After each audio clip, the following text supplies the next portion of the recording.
Hear all these stories anywhere you listen to podcasts on the Let's Read podcast. I've been playing country music for almost 40 years now, in bars and honky-tonks from Shreveport to Kalamazoo. Music has always been my first love, but my second is people. And part of the fun of playing music is getting to meet some of the folks who appreciate it so much. After all, their hard-earned dollars keep gas in our tanks, food in our bellies, and strings on our guitars. So I figured the least I can do is accept a beer or two when they offer to buy and let them tell me all about their favorite Hank song. And every so often you meet a truly great American, and there's some folks out there I'll remember for the rest of my life. But then sometimes you meet someone who makes you glad to be leaving town the next morning. We were in a college town called Brookings up in South Dakota. Nice place, and for the most part, nice people too. We played for 3.5 hours at a joint called the Wild Hare.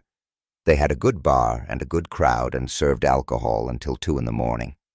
So after the show, we pulled up a stool, ordered some bar food, and then nursed a few beers with the locals until closing time, selling CDs and shirts and whatever else we could hawk to them. But it wasn't just about making a few extra bucks. You shake a guy's hand after playing his favorite song, and he's twice as likely to come back and see you the next time you're in town. Anyway, about 1:30 in the morning, most of the bar's patrons were steadily making their departure, and even some of the band had called it a night and headed back to the bus. In the end, it was just me sat on a bar stool and our drummer Larry trying to convince people to play a round of pool with him. I was getting ready to head out when some old-timer slumps down in the stool next to me and starts telling me how we played a damn good show. I told him I appreciated it. And then we got to talking about music and what it's like touring the country and living on the road. I remember how after ordering us the last couple of beers, the stranger asked me if we ever broke down, like out in the middle of nowhere. I told him, sure, once or twice, but that sleeping at a truck stop could sometimes be way scarier than sleeping on some dirt road outside of Nowheresville, USA. He then asked if we carried any protection on the bus with us, and by protection, I don't mean the kind you keep in your wallet. I told him our driver, who doubled as security on an informal basis, was usually packing a pistol of some kind, and that, sure, there was occasionally a gun or two on the bus, depending on where we were and who was touring with us. I made a joke about how I hoped he wasn't an ATF agent, and the guy laughed before swearing on his mama that he wasn't no Fed. He then asked if our driver had ever had to use his pistol. I told him we'd been in some sticky situations and had some real close calls, but that by the grace of God, I'd never seen anyone shot. He then started telling me how not only had he once been forced to defend his life and property, but he'd taken the lives of 3 men who tried to kill him. I asked if he was a veteran, because he looked about the age to have served in Korea, or maybe World War II, but he shook his head, never served a day in his life. It had been a home invasion, and according to him, it was the most significant event of his entire life. The old-timer said that he lived in a big house that he'd bought many years before to house his wife and 5 children, but after a car accident claimed her and their 2 daughters and his sons grew up and moved elsewhere, he was left all alone. That kind of lifestyle suited the old-timer for a while, but then crystal meth got a hold of a lot of the folks around that county, and everything changed. Theft and violent crime went through the roof, and once all the gas stations, liquor stores, and credit unions had been hit, the tweakers started targeting people in their homes. The first time the old-timer was robbed, the tweakers took one of his air conditioning units while he was at work. They must have figured that it was just him living there alone, because they start targeting the guy's house at least once, sometimes twice a week. He takes to staying up on his porch with a pot of coffee and a shotgun, just waiting for them to show up. Depriving himself of sleep like that damn near made him sick. But one night, he sees lights at the end of his driveway. Minutes later, 2 tweakers are sneaking up the path. Then, just as they come close enough, he fires off a warning shot over their heads. But then, instead of just taking off like scared jackrabbits, the tweakers start shooting back as they run off. The old-timer ducks for cover as bullets come flying at him. Then the last thing he hears before the tweakers drive off is, "We'll be back, you dumb son of a bitch. And when we do, we're gonna kill you." And the old-timer goes to talk to the town sheriff, who tells him that, while he'd every right to use lethal force to defend himself against deadly threats, it might not be such a good idea if he was outnumbered and outgunned by a bunch of jacked-up tweakers. And under any other circumstances, the sheriff might have placed 2 of his boys on a nearby highway to act as a kind of quick reaction force. But given the recent meth-fueled crime wave, he didn't have the bodies to spare. And the old-timer said the sheriff told him how, on this occasion, it might be best that he made himself scarce for a few days once he made sure that he was up to date on his home insurance payments. He was entitled to stand his ground and put up a fight, but he had to ask himself, was that old, empty house worth dying for? And that old-timer said that he told the sheriff that he was right and that he'd head out of town for a few days before returning home, picking through whatever was left and spiking a for sale sign in the front yard. He even stopped by the sheriff's department to let him know that he was heading out, but not before making a few arrangements and tending to a few pieces of unfinished business. A few days later, this guy rolls back into town to find bullet holes all over the rear doors of a moving truck that he'd rented before heading out of town. The house was fine. Everything was in its place, but someone appeared to have shot up the moving truck. This guy's checking things out and sees no one's tried to break into the cab, but after opening up the back of the truck, he finds 3 dead bodies. A short while after, the sheriff arrives and this guy said everyone was almost gagging from how bad the smell was inside the truck, but he also said that it didn't take long to figure out why the inside smelled so bad. Before shooting and stabbing the hell out of each other, 3 local tweakers had decided to use the rear storage of the truck as a bathroom. Then at first glance, after relieving themselves, the tweakers closed the truck's door, then proceeded to cut each other up and blow each other away. The sheriff said that he'd never seen anything like it, but then again, all kinds of weird things had been happening since meth took over the narcotics scene. The old-timer said that once the scene was all cleaned up, the sheriff told him that those tweakers had accidentally locked themselves in the back of the moving truck because by the looks of things, the lock had malfunctioned and couldn't be opened from the inside. According to the sheriff, if it wasn't for the triple murder, the truck company might be liable for damages, but then the company might well have proof of maintenance, as they often do, meaning they could prove the malfunction was down to a consumer fault. And the old-timer said the sheriff then asked him, real plain, if he had anything to do with that lock not working, and he said no, so that was just about the end of it. Only that wasn't strictly true about the old-timer not doing any lock tinkering, and not only had he heavily tampered with the truck's lock, but he'd never even left town in the first place.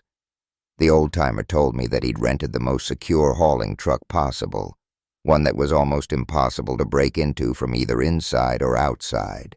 He then tinkered with the interior lock, tested it out on an unwitting friend of his to make sure it wasn't functional from the inside, then got busy with the next stage of his plan, making the back of that truck look like it was loaded up with electronics.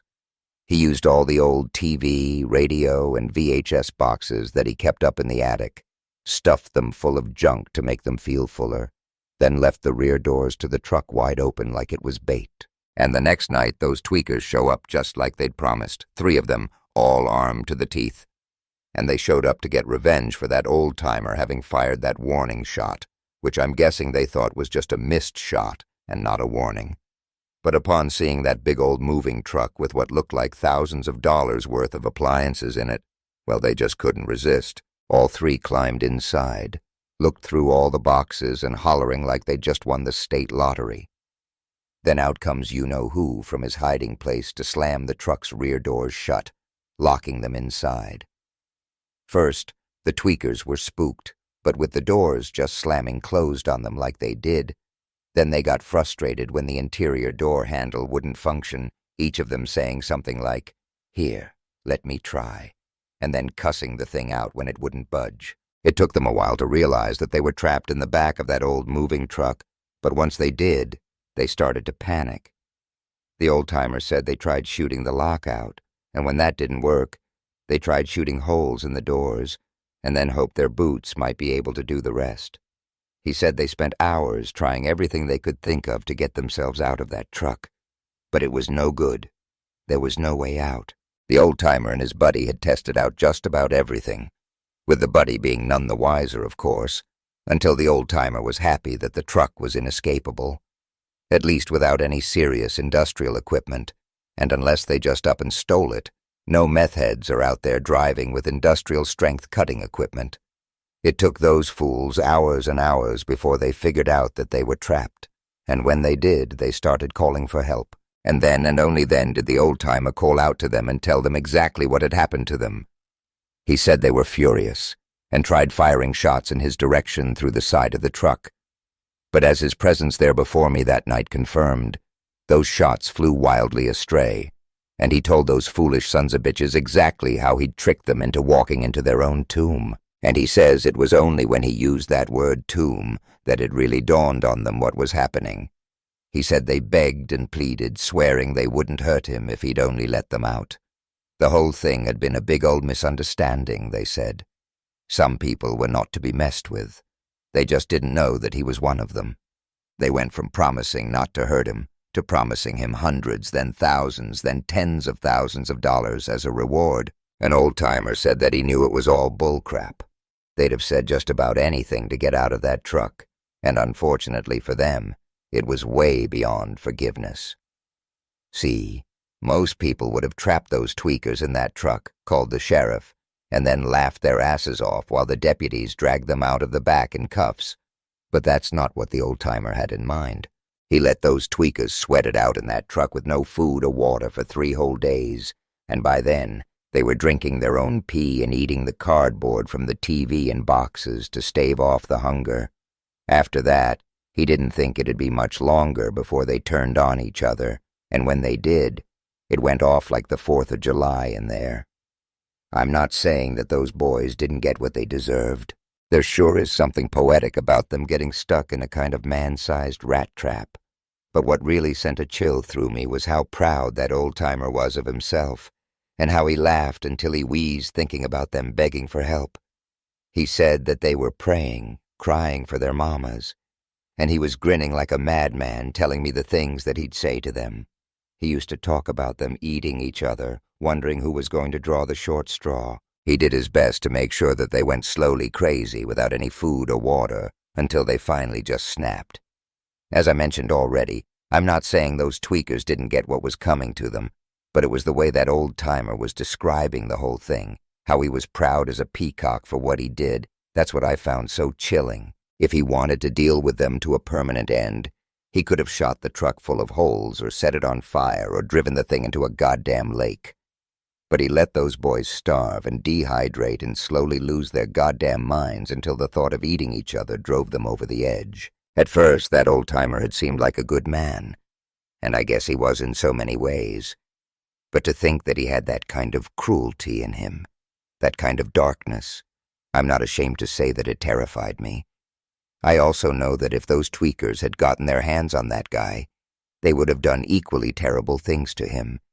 But you expect that kind of behavior out of those kinds of folks? I didn't expect that guy to have ever done something like that, and certainly not to find it all so hilarious neither. I mean, he laughed himself into a coughing fit after he mimicked one of the tweakers wailing, "Mama, Mama, I'm so sorry," and I shuddered just imagining it. Again, I'm not saying that that guy didn't do the right thing. I'm just saying I think he went about it in a completely wrong way and lost a piece of his soul in the process. I was a real idiot when I was younger. I got hooked on OxyContin, got in trouble with the cops, then ended up faced with 2 choices.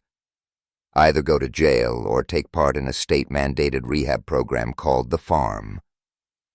The Farm was, unsurprisingly, a farm, and I'm guessing its owner had friends in high places because he managed to wrangle himself a deal whereby he could get himself all the dirt-cheap labor he needed, so long as they were all troubled youths facing jail time. I guess that sounds real exploitative or whatever, but looking back on it, I'm not sure it was the farmer who benefited more. I guess I can't speak for the other kids, but working in that place sure as hell saved my ass. And sometimes I think it just might have been a stroke of genius sending us to that place. Because picking up trash from the side of the highway is one thing, but seeing how putting time and love into something really can create something beautiful, it fixed a part of my brain I didn't know needed fixing. I made friends at the farm that I still talk to. Granted, it's on Facebook because we live at opposite ends of the country now, but the point still stands. It gave me discipline and self-belief, which is amazing considering I showed up expecting it to be nothing but baby jail. But then, I guess it's the irony of ironies that all of the crazy stuff I did on the street, it all kind of pales in comparison to something I went through at the farm. So when you first got to the farm, you were assigned a job and a roommate.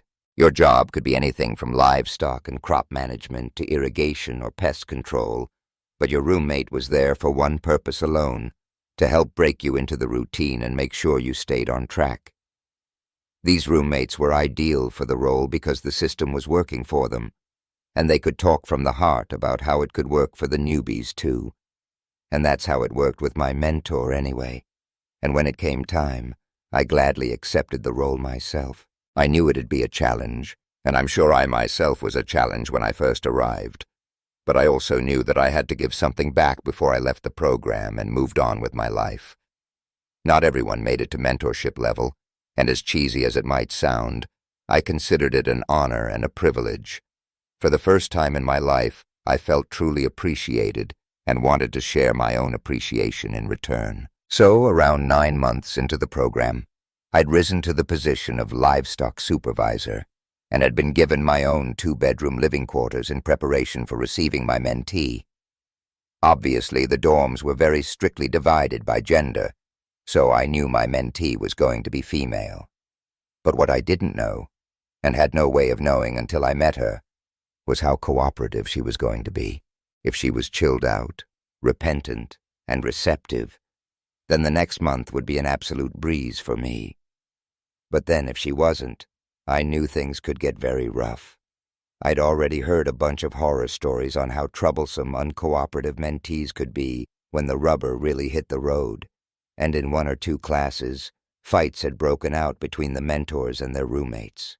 I really didn't want that to happen, so my whole game plan focused on pacification and building a rapport between myself and my mentee. Pretty much the exact same tactic my own mentor took back when I first arrived at the farm. So the day my mentee was due to arrive, I was actually really excited to meet her, and I wasn't in the least bit discouraged by her attitude upon arrival. Now, she obviously didn't want to be there, but very few did upon first touching down, so I understood her reticence and took it in my stride.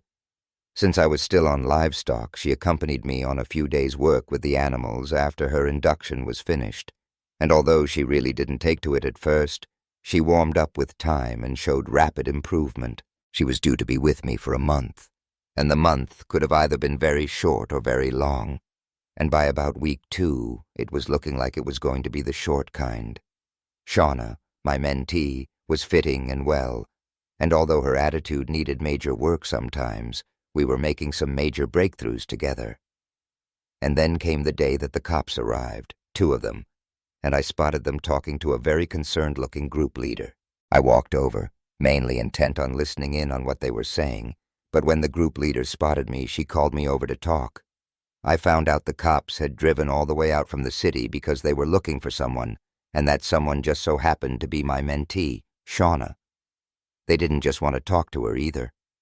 She had a warrant out for her in another county, and they were there to arrest her. Obviously, this kind of presented us with a very precarious situation, because we didn't know how Shauna was going to react to all this.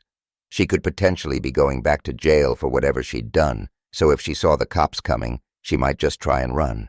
I mean, it wouldn't be the first time, and she's been so volatile at the beginning that no one could be 100% sure about what she'd do. But then, as we were thinking about it, I had an idea. If I could go and talk to her first and break the bad news, it might be received better coming from me instead of cops. I remember how, when I was on Oxys, just the sight of a cop would give me major anxiety. And I don't know, maybe in another life I'd have made a run for it too. And all that progress, all that hope, so suddenly and cruelly being taken away. It was a nightmare, but one that was about to be Shauna's reality in the next couple of minutes, unless I was there to soften the blow. Once the plan was agreed upon, I walked off towards the dorms, to where I was pretty sure Shauna was just kind of chilling in her room. She was right where I expected her to be when I walked in, and I sat down in the bed opposite her and told her how we needed to talk. I think she genuinely had no idea that that other warrant was out for her, because when I dropped the news, she was devastated. To say it was emotional would be the understatement of the century, and she actually did bring up the idea of just running off before the cops could see where she went. But then, somehow, I managed to talk her into just going with the cops to see what the warrant was about, because it was better to face the music than run from it and make things worse. The thing that really seemed to convince her was when I asked her if she was 100% truly certain that she didn't know what the warrant was about. Then, when she gave me yet another convincing no, I told her that it couldn't have been that serious. She'd remembered robbing a liquor store or shooting someone, but if she seriously didn't remember and wasn't blackout drunk when it happened, then it couldn't have been any worse than a missed court date or a traffic violation. Shauna calmed down a little, like, damn, you're right. And after promising that the group leaders would put in a good word for her so that she might be able to come back, she agreed to follow me over to where the cops were waiting. I remember how we were walking side by side after we left the dorms, but when we turned the corner of the community hub and the cops came into view, Shauna slipped from my side and started to drop back just a little. It was obviously just a little hesitancy on her part, but I figured we were over that and kept encouraging her. But when I looked back in her direction after she totally slipped from me, I didn't notice that she was reaching for something, but she must have been, because I looked back towards the cops and the next thing I know, there's a knife at my throat.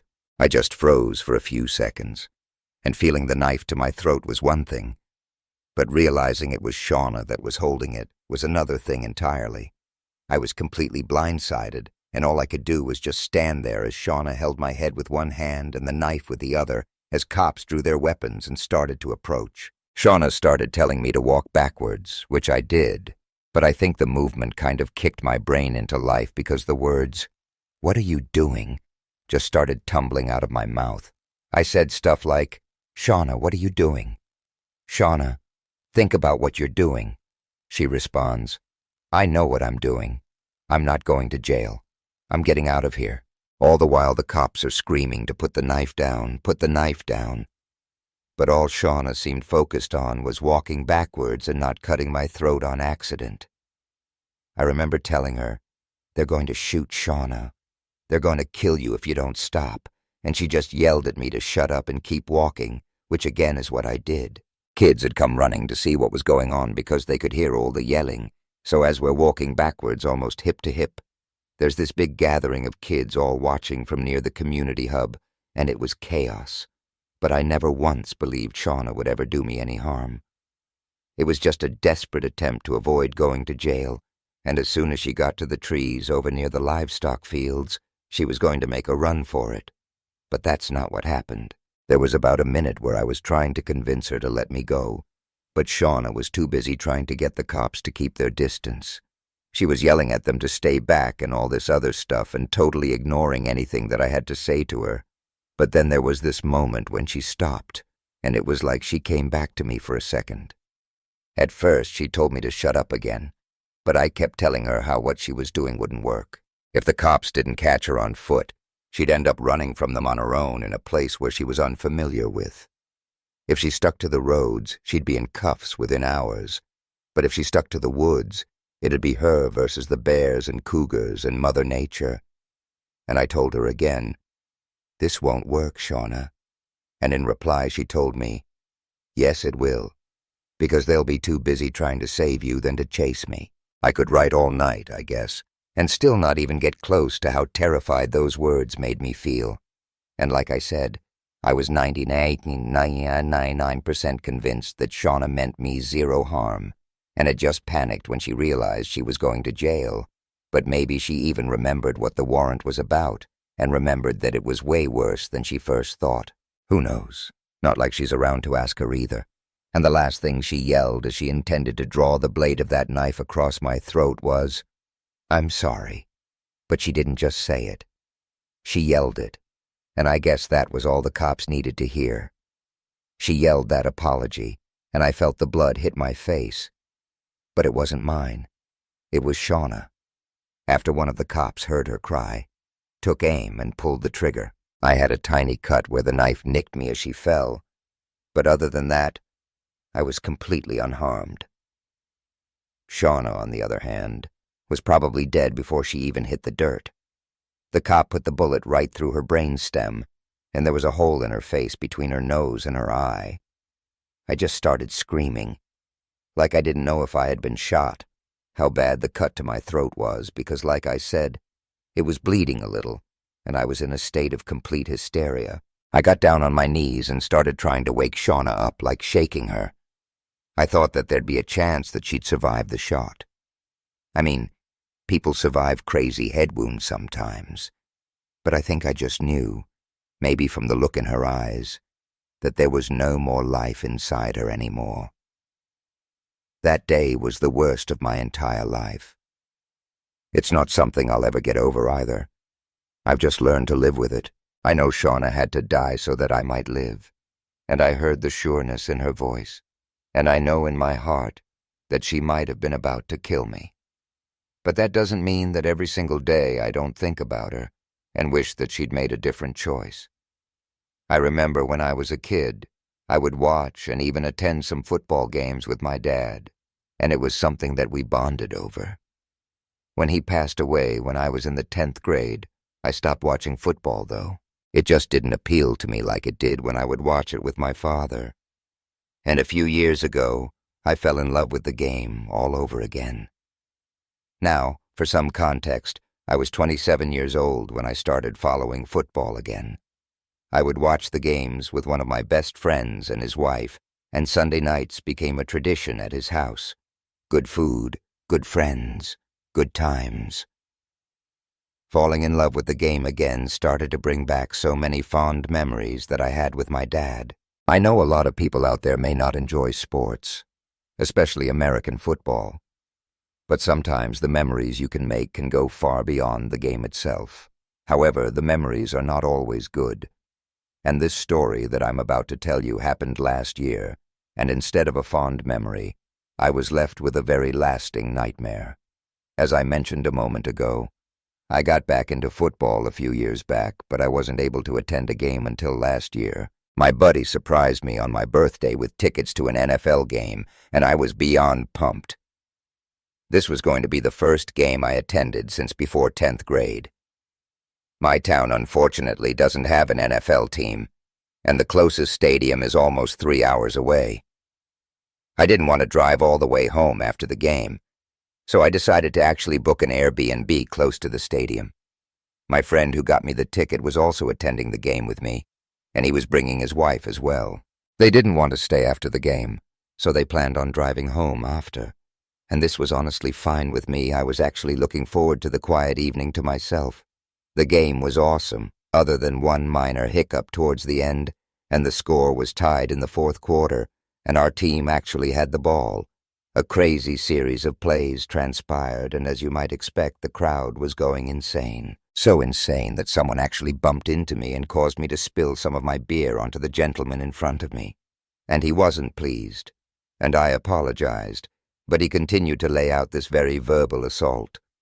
After a minute or two of getting yelled at, the man went back to watching the game, as did I. Not long after the game ended, and our team came out victorious, and we cheered and celebrated with the rest of the home team fans.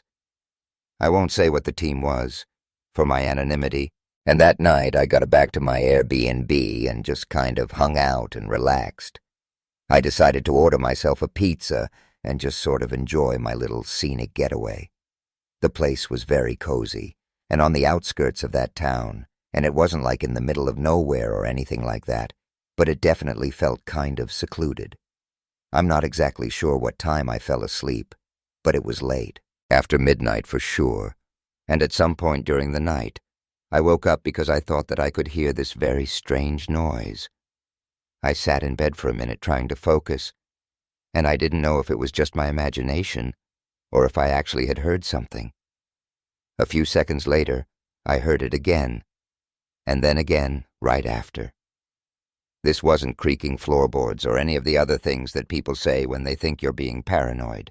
This was, without a doubt, the sound of something being thrown at the side of the house. something small, almost like a rock or a pebble.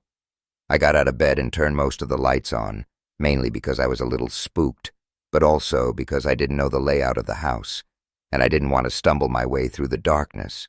I'm a bit clumsy, and I have a knack for breaking things, and I made my way to the window that was on the other side of the house, and that's where I had heard the sound coming from. I cupped my hands and looked into the darkness, but I didn't see anything, and I was convinced that whatever I had heard was probably nothing, and being the anxious person that I am, I just decided to go investigate outside. I understand this may seem like the worst idea in the world looking back, but I had convinced myself that nothing was out there except maybe some wildlife, and I just wanted to make sure. I spent a few minutes outside, walking around, having a smoke, and I didn't see anything weird or out of the ordinary. I did see a few small rocks on the side of the house where I thought I had heard the sound, but it was a pretty wooded area, and those small rocks could have just been there the entire time. I decided to chalk up this entire ordeal to just my anxiety and nerves and being away from home. I started making my way back to the house, and that's when I froze. Because I had turned a lot of the lights on, I was able to see inside the house from outside, and there, walking through the kitchen, was a person, someone who was wearing a hood. I was able to see them through the room clear as can be, and I immediately took cover behind a tree, ducking down. Thankfully, I had my cell phone with me, and immediately I called 911. While I waited for the cops to show up, I just sort of watched this figure through the window slowly creeping through the house. He seemed to be opening doors and even checking closets. I had my small duffel bag on a little table in the kitchen, and this person went through my bag. He even grabbed my wallet and went through it a bit, but didn't even take anything. After a couple of minutes, this person started to move a little faster. He was whipping open doors, and he looked like he was looking for something, and he looked frustrated. He must have heard the police because as soon as the cop car showed up, he jumps out a window and starts to flee into the dark. I came out from behind the tree and flagged down a cop and tried telling him that the intruder had just ran, but they were very focused on calming me down in that moment. Finally, the police were able to take my statement, but by that time, this intruder was long gone.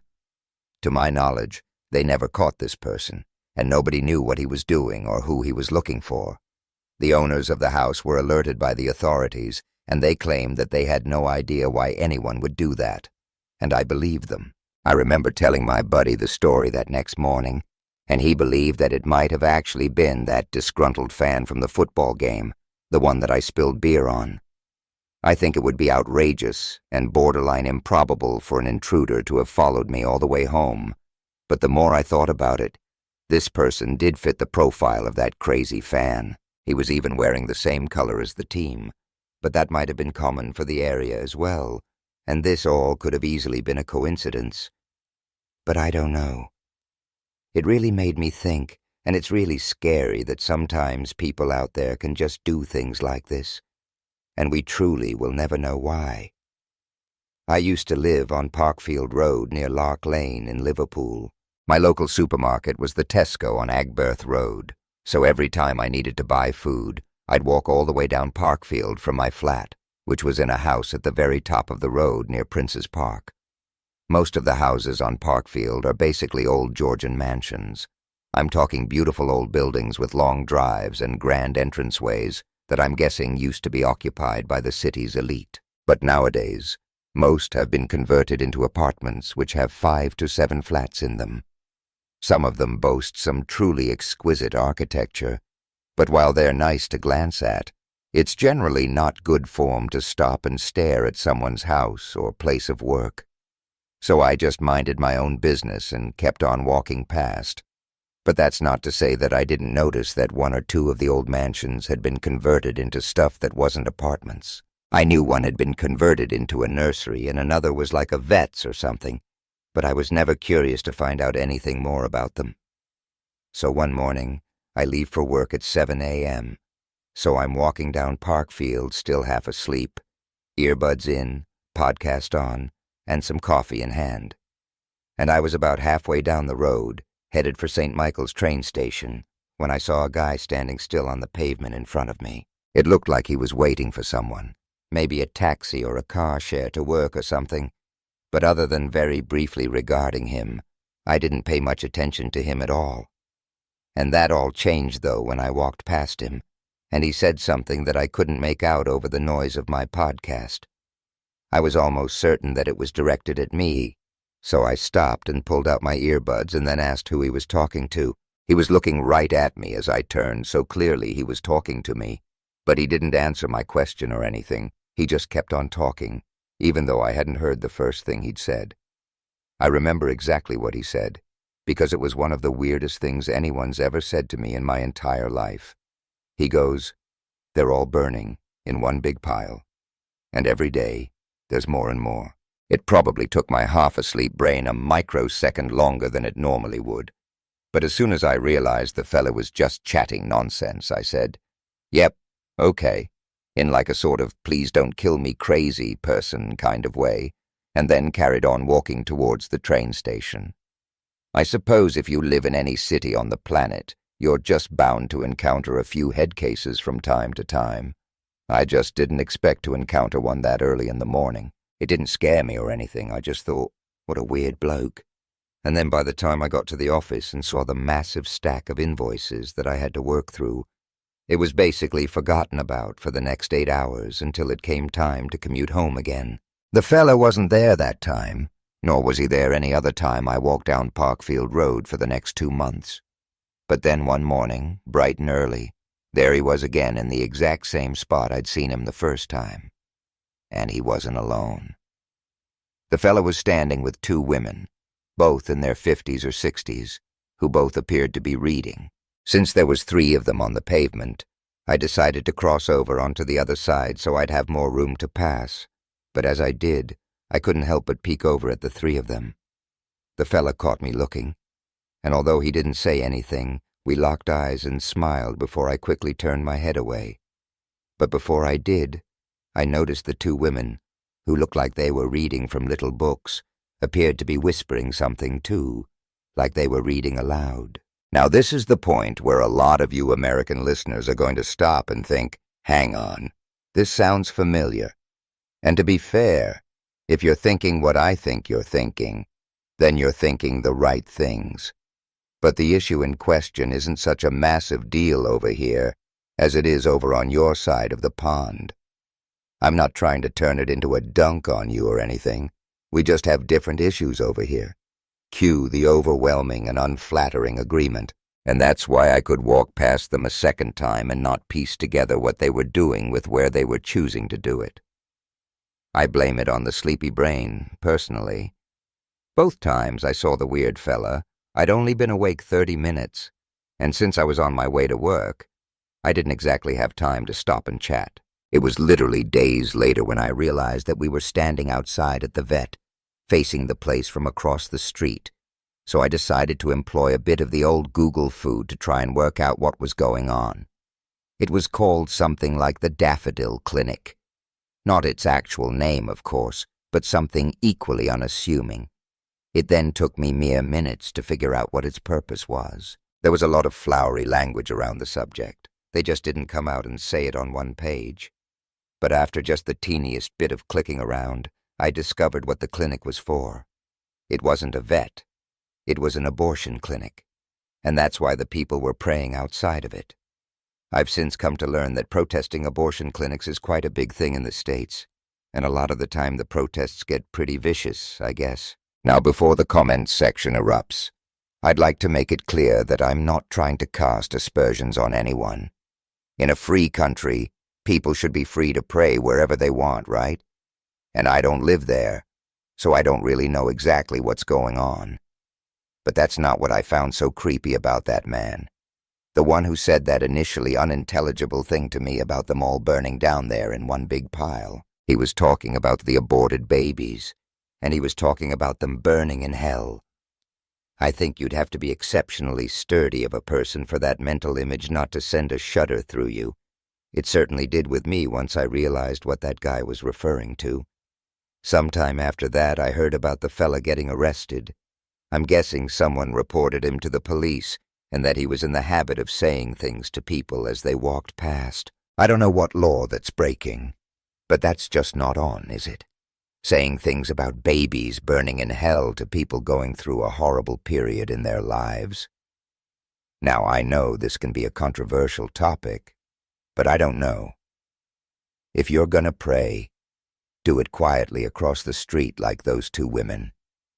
Don't make a big thing out of it.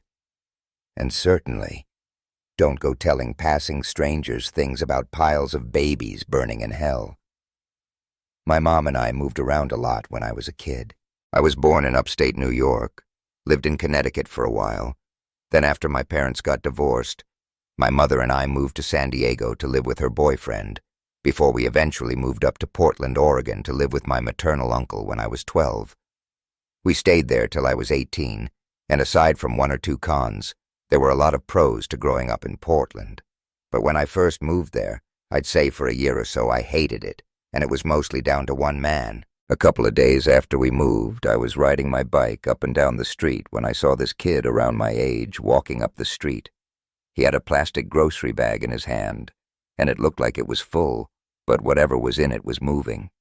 And as I drew level with him, I stopped my bike and asked what he had in the bag, and he smiled, walked up to me, then opened up the bag to show me a bunch of fish that he'd caught that afternoon. I'd never been around much fishing or hunting, so I thought it was wild that this kid was just walking up the street with a bag of fish that he'd just pulled out of a pond. But to him, it was like the most normal thing in the world. And what blew my mind ever more is when I asked what he was going to do with them, and he replied, "Probably eat them." I thought he was the single coolest kid I'd ever met in my life, and it turned out that he lived down the street. So I asked if he'd teach me how to fish. He said sure. Then a few days later, we were on our way down to the old fishing hole that he used to frequent. Brett, my new buddy, used to make his fishing rods out of nothing but sticks, along with whatever hooks and lines he could steal from his dad. I thought it was the most badass thing ever.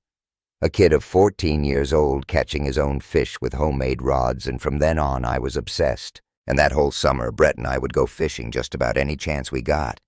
And we'd take any fish that we caught home to his mom, who would just fry them up and then serve them up with some hush puppies and coleslaw. And we had some great times at that old fishing hole. But after a while, Brett said that he'd found an even better place to fish. It was a longer walk than our first fishing spot, but Brett said that it was a much larger pond, which meant much larger fish. So off we went one Friday afternoon to check it out for the first time. Brett was right about it being a much better pond. The only problem was, we didn't know that we were intruding on anyone's spot. People can get real grouchy if you're too close to their preferred fishing spot, and downright angry if you try and supplant them altogether. So we were actually aware that someone might come along and take issue with us being there. And then, lo and behold, it took just hours before someone did. We were sitting on the edge of the pond when we suddenly heard someone yelling, "Hey, what the hell do you boys think you're doing?" And our heads spin around, and Brett and I both see this 50-something guy with a bald patch and a potbelly wearing a black t-shirt and khaki shorts. We told him we were just fishing, and he started asking if we had permission, if our parents knew what we were doing. Basically all this stuff to try and get us to leave. Brett starts talking back to the guy, asking if our new spot was on his land, and he said no, but that it must have been someone's land, and he'd call the cops on us if we didn't make ourselves scarce. I was about to suggest that we just leave and come back later or something, when we heard another voice from the opposite side of us asking what the problem was. Brett and I once again turned around to see a second guy walking towards us from the opposite direction. He looked to be about the same age as the guy trying to chase us off, but was taller, skinnier, and had well-combed hair, and wore a cardigan, kind of like Mr. Rogers if Mr. Rogers wore glasses. The angry guy started explaining that we had no right to be fishing there, especially without a license. But then the guy with glasses said it was his land that we were fishing on, and that we had his permission to be there. I remember how he said, "You can call the police if you like, but I don't think they'll appreciate you wasting their time, do you?" And the pot-bellied killjoy guy looked all flustered for a second, and then walked off, grumbling to himself about how kids got no respect these days. Once the guy was out of earshot, we thanked the mister Roger's look-alike for having our backs, and also for giving us permission to fish on his land, and he just chuckled and said, "This isn't my land, but that guy was a jerk-off," and he told us his land boundary was about a half-mile back, but that he liked walking out that way because of all the wildlife and stuff. Seeing as we were on public land, we'd have to relocate if the cops did show up, but Mr. Michaels, as he called himself, had bought us a little time before anyone else came along who found reason to bother us. Obviously, we thought Mr. Michaels was awesome, and he seemed very impressed by Brett's improvised rods. And then, after a brief exchange, he carried on with his nature walk, and we just carried on fishing. With it being our regular fishing spot, we visited that larger pond as often as we could that summer, and every so often we'd spot Mr. Michaels out on one of his walks. At first, all he'd do was come talk to us a little, ask how the fish were biting, stuff like that. But then after a while he'd see us, say hi, and then come back around 20-30 minutes later with some of his wife's baking, or some cold cans of soda, whatever you could spare. Mrs. Michaels must have been an incredible baker, because whatever he brought us was guaranteed to be good, and sometimes he'd stop and eat with us, enjoying the scenery and asking us questions. Most of the time we'd talk about nothing in particular, either fishing or baseball or school. But then one day, Mr. Michaels asked us if either of us had girlfriends. Now, I was 12, and Brett was almost a whole year older at 13, and though we'd experienced very innocent crushes here and there, we didn't have girlfriends or anything like that. Mr. Michaels asked if there were any girls at school we liked, and having already discussed the topic, both me and Brett were like, "No, not really, Mr." Michaels laughed and told us, "Well, don't force it. The world's going to tell you how you should when all sorts of different things, but the only thing you should be paying attention to is what your heart tells you." Pretty wholesome, right? We thought so too. I mean, we thought Mr. Michaels was just about the coolest person either of us had ever met, and having grown up without a stable father figure in my life, I definitely appreciated having someone like that around, especially when Brett had to go visit some relatives out of state, and I was left on my own if I wanted to go fishing. I had my own homemade fishing rod by that point, so it wasn't like I had to ask Brett to borrow his. I used to walk down to the fishing hole whenever I wanted, dig up a few worms, and then get to luring the biggest fish possible out into the shallows. Fishing was just as much fun as it was with Brett, but I used to worry about being alone. I was always short for my age, and with my slight stutter, people who didn't know me all that well tended to think that I was either much younger or much dumber than I was, which naturally made me a very ripe target for bullies. I didn't think that I had to worry about that out near the good old fishing spot, as I tended to just see Mr. Michaels on his walks or stopping by to deliver some muffins. But then one day, Mr. Michaels stopped by while I was fishing and started acting a little weird. He used to ask us questions from time to time, just about our lives and such. And that day, Mr. Michaels started asking me about my family. I told him everything, or at least almost everything. That I had moved around a lot, and that I had a dad, and then a stepdad, and then no dad at all. He then asked if I liked living with my uncle, and I said it was whatever, and that my mom would probably move us again soon. Mr. Michaels usually had some piece of worldly advice to offer, something that would cheer us up or help us look on the bright side of things. But when I said that thing about probably moving soon, he didn't say anything at all. He just got up, walked off, without even saying goodbye. That wasn't like Mr. Michaels at all, but at the time, I wondered if something I'd said hit a little too close for comfort. I might have been 12, but I wasn't dumb. I knew grown-ups got upset over weird things, or not weird, but things they either couldn't or wouldn't explain to me. I figured it was either something like that, or that he felt guilty for bringing up a sensitive subject. I noticed a lot of adults seemed to show sympathy for me whenever the subject of family came up. It was something I'd been dealing with ever since my parents' divorce back when I was like 6 or 7. So maybe Mr. Michaels just felt bad all of a sudden and walked off because he was kind of choked up. I say all this because I thought about it a lot, and I did so because I had time to think about it a lot. Because all I did after he walked off was sit there fishing for another few hours before finally calling it a day and walking back home with my meager catch.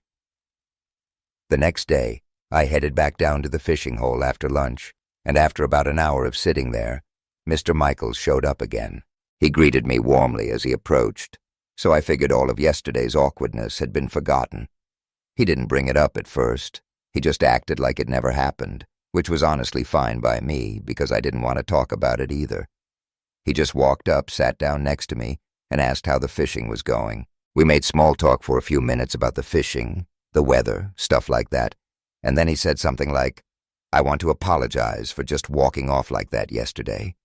I told him it was fine, and he went on to explain that he too had grown up in an unstable family.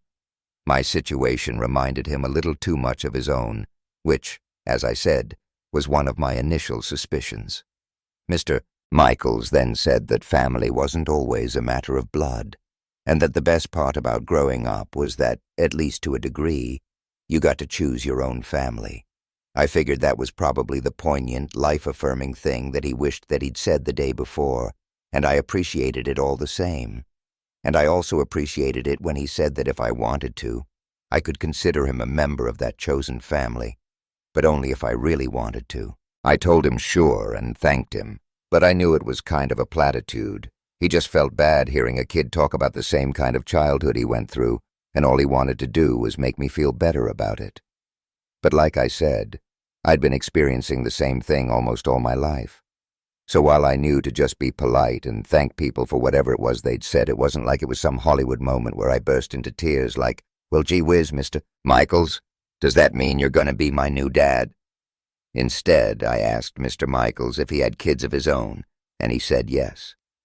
He had 2 girls, but they had all grown up and moved out, one to the city and one to college. I thought I'd figured out another reason why he liked me and Brett so much. We were like the 2 young sons that he never got to have. The next time that I went down to the fishing hole, it was Saturday. Brett was due back from his relatives on that Monday, so it was my last solo fishing session for the foreseeable future, and I was pretty sure that I'd see Mr. Michaels at some point with it being a weekend. I was there for maybe an hour or so before he showed up, and when he did, we did our usual thing of making small talk and watching the world go by until he turned and asked me a question. He asked if I'd thought about what he'd said, about a chosen family, and I said sure, a little. He then asked if I liked the idea of him being a kind of father figure to me, and while I said sure, I guess, it wasn't entirely out of courtesy. I liked Mr. Michaels, and so did Brett, and although the whole chosen family thing seemed kind of cheesy to me, I thought it was coming from a good place, so I figured I'd just go along with it. But then, Mr. Michaels started acting strangely again. He told me that the bond of family came with a certain kind of love, and I just sat there wondering where he was going with that. And then he went on to say that over the previous few weeks, he'd come to develop feelings of familial love, and that he'd been wondering if those feelings were reciprocated. He spoke real fancy like that at first, and I guess because he was beating around the bush, but I think that he must have saw the look on my face and figured it was there because I didn't understand him, because in the next moment, he just straight up asked me if I loved him. There was a brief pause before he clarified that it was that familial love that he was talking about, and I remembered giving him a very reluctant, "Sure, I guess so." But he wasn't done. This is the point where I think Mr. Michaels was another one of those adults who thought that I was a little slow because of the way he was talking to me. It was like he was talking to a much younger kid, or maybe one with a learning disorder or something. 12 isn't 18, but I was still like, why is he talking to me like this? I knew something wasn't right. I just couldn't see exactly what was happening, not until Mr. Michaels began to talk again. He told me that people who love each other sometimes touch one another as a way of expressing that love, and that's the point where I started to feel truly uncomfortable. Mr. Michaels saddled up to me a little, and I remember feeling my body tense up as he did. I realized where he was going and what he was trying to do, and it made my skin feel like it was going to crawl off my bones. Mr. Michaels then asked in this sort of shaky voice if he could touch me, as a way of expressing his love. And the moment he finished his sentence, I got up and walked off without saying a word, just like he did the day before. I remember walking back to my uncle's house, and at the risk of sounding overly dramatic, it was almost like that part from the opening of Saving Private Ryan, if you know that movie. Do you remember the part where Tom Hanks has just kind of sat there on the beach, and he's having some kind of episode where his ears are ringing and everything seems like it's really far away? That's honestly what it felt like walking back to my uncle's place.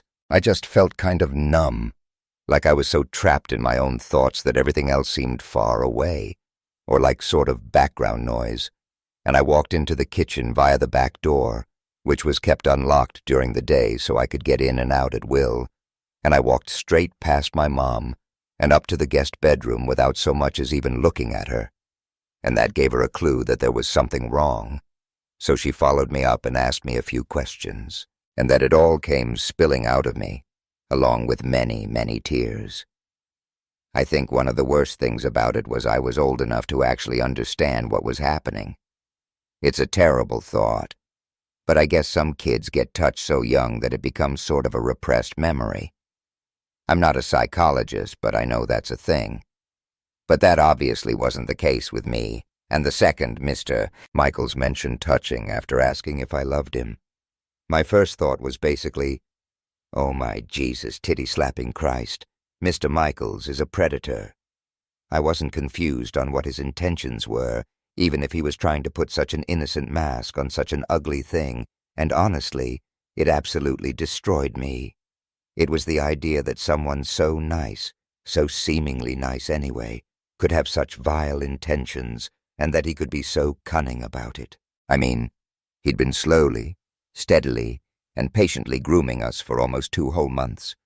He'd been working to earn our trust, waiting for the right moment, and then when he'd heard that my mom and I had moved around a lot, and possibly coupled with an assumption that I was a little slow, Mr. Michaels figured that I was the perfect target. He was wrong, of course, and I got away before he could do anything. But simply the fact that he considered me a target was something I found incredibly disturbing and upsetting. Now, this was back in the late 70s, and honestly, I'm not sure what kind of reaction it'd get now. But after I told my mother, she told my uncle, and when my uncle told the local sheriff, they did something. I don't know what it was, because I don't think they ever officially arrested Mr. Michaels. All I know is that one day, I was told that I didn't have to worry about him anymore, and that he'd moved someplace far, far away. We were told it was safe to go down to the good fishing hole again, without any fear of seeing old Mr. Michaels walking up in his cardigan and with a basket of his wife's baking.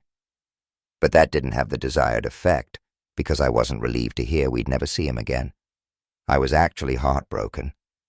Brett was just as shocked as I was to find out Mr. Michaels was what he was, but his reaction mirrored my own in many respects. We were devastated to think that we wouldn't see him again, but not because we truly missed this guy, but because we realized Mr. Michaels never really existed in the first place, at least, not in the way that he presented himself. It's kind of hard to articulate, I guess, but we knew we'd miss the Mr. Michaels who had our backs, who brought us food, and who gave us life advice. Only the brutal truth was that the version of Mr. Michaels we'd come to know was a lie, a person dreamed up by an incredibly dangerous predator whose goal was to lull us into a false sense of trust and security. And when the truth became clear, it changed the way I thought about adults for a long time. I guess you could call it our loss of innocence. The summer me and Brett realized that the world was much darker than it seemed. Many years later, when I was all grown up, I heard some radio evangelist talking about the devil, how he lies, how he deceives, how he tricks you into thinking he's your best friend before he turns and shows his real face. If that's the case, then I think I met him, and his name is Mr. Michaels. I was a university lecturer for the better part of 20 years, and in that time I've met some great students and some not-so-great students. One lad, an international student from a country that'll remain unnamed, was probably the most difficult student I'd ever come across, and his country of origin shall remain unnamed because, frankly, he was the only problematic student from that nation that I'd ever had the displeasure of dealing with. Every other international student from this particular country was respectful, considerate, and exceptionally hard-working, but this one was not. The first thing he told me after realizing that my first initial stood for Maria, and not something like Matthew, was that no one in his country would take a female professor seriously. I simply replied if he wanted a passing grade, he could take the attitude of when in Rome. He seemed to find that amusing, and while he claimed that he'd show me all the respect I deserved, he did so with a deeply patronizing tone that suggested that he would never have done the same if we were in his nation of birth. And when it dawned on him that he'd actually have to work to get a passing grade, the student in question became incredibly ill-tempered, and his performance dropped off completely. He became more and more problematic as the weeks went by, until one day he simply stopped attending lectures. Initially, I had absolutely no issue with this whatsoever, because it had gotten to the point where he could be rather disruptive from time to time. But after a while, I started to wonder what was happening with him. I ended up asking a colleague if she'd heard anything about him, and I'll never forget the look on her face as she asked me, "You haven't heard?" As it turns out, the surly student that I'd had problems with had been arrested by the Cambridgeshire police on charges of kidnap, false imprisonment, and grievous bodily harm. It took a while for the whole story to come out, because at first no one knew anything other than the crimes he'd been charged with, but it didn't take long for people to piece things together and link it to another worrying on-campus incident. About a week before the problematic student stopped attending lectures, someone had filed a missing persons report with the police. This person claimed a friend or housemate of theirs, a female Taiwanese student, had gone out for a drinks date with a fellow student and then failed to return home. Students staying over at each other's flats or dorms is a very common occurrence, so for the first 24 hours or so, no one batted an eyelid. But then, after another 24 hours without any communication from her, the girl's friends became concerned. They contacted the police and gave them the name of their friend's date, and officers were dispatched to the date's home. The date turned out to be the same student I'd had problems with, but he claimed to have no idea where she was. The police then tracked the girl's mobile phone and discovered it was within just 50 meters of the guy's flat. So back they went to ask him a second round of questions, but not before acquiring a search and seizure order from a local judge. This allowed them into the student's flat, where upon entry, they found their missing Taiwanese girl. After accompanying the male student for drinks, the student had followed the male back to his flat. He'd been perfectly nice and charming through the course of their evening, but upon arriving back at his flat, his demeanor must have changed completely. When she expressed a desire to leave, the student became violent, and when things became physical, he restrained her, tied her wrists and ankles, and then proceeded to beat and torture her with a cigarette lighter. The victim was told that it was her education on why she shouldn't leave him, and the sooner she accepted that she was his property, the sooner her ordeal would end. From what I understand, the whole thing caused something of an international incident at the university, and the girl's family wanted to see their daughter's abuser prosecuted to the full extent of the law, and he was. It's just the punishment wasn't anywhere near in line with the crime. Instead of being sent to prison, the student agreed to pay the victim a hefty sum in compensation before being deported from the UK and given a lifetime ban from returning. I know that's at least something, but hearing that he'd basically gotten away with it was just as shocking as hearing about what he'd done in the first place. There must have been an awful lot of diplomatic wrangling going on behind the scenes, and although I've only a cursory knowledge of it, I know the word of international relations can be a murky one indeed. It just makes me sick to think of that poor girl, of everything she went through, and know that the person who did it was simply able to buy their way out of a prison sentence.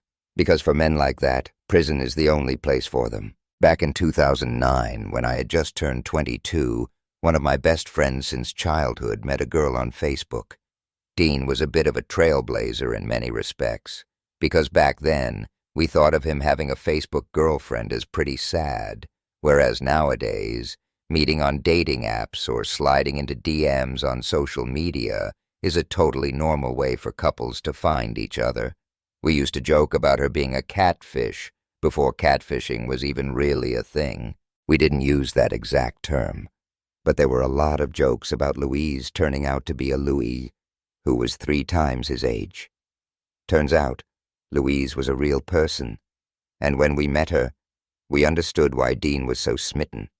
They seemed perfectly matched for one another, and within about 18 months of them getting together, Dean announced that he was moving down to Bournemouth so they could be closer. We were gutted to see him go, because Bournemouth is a 7-hour drive from where we grew up in Durham, and without a car, it wasn't like he could pop home whenever he liked, because the trains took even longer, and the fares were outrageous.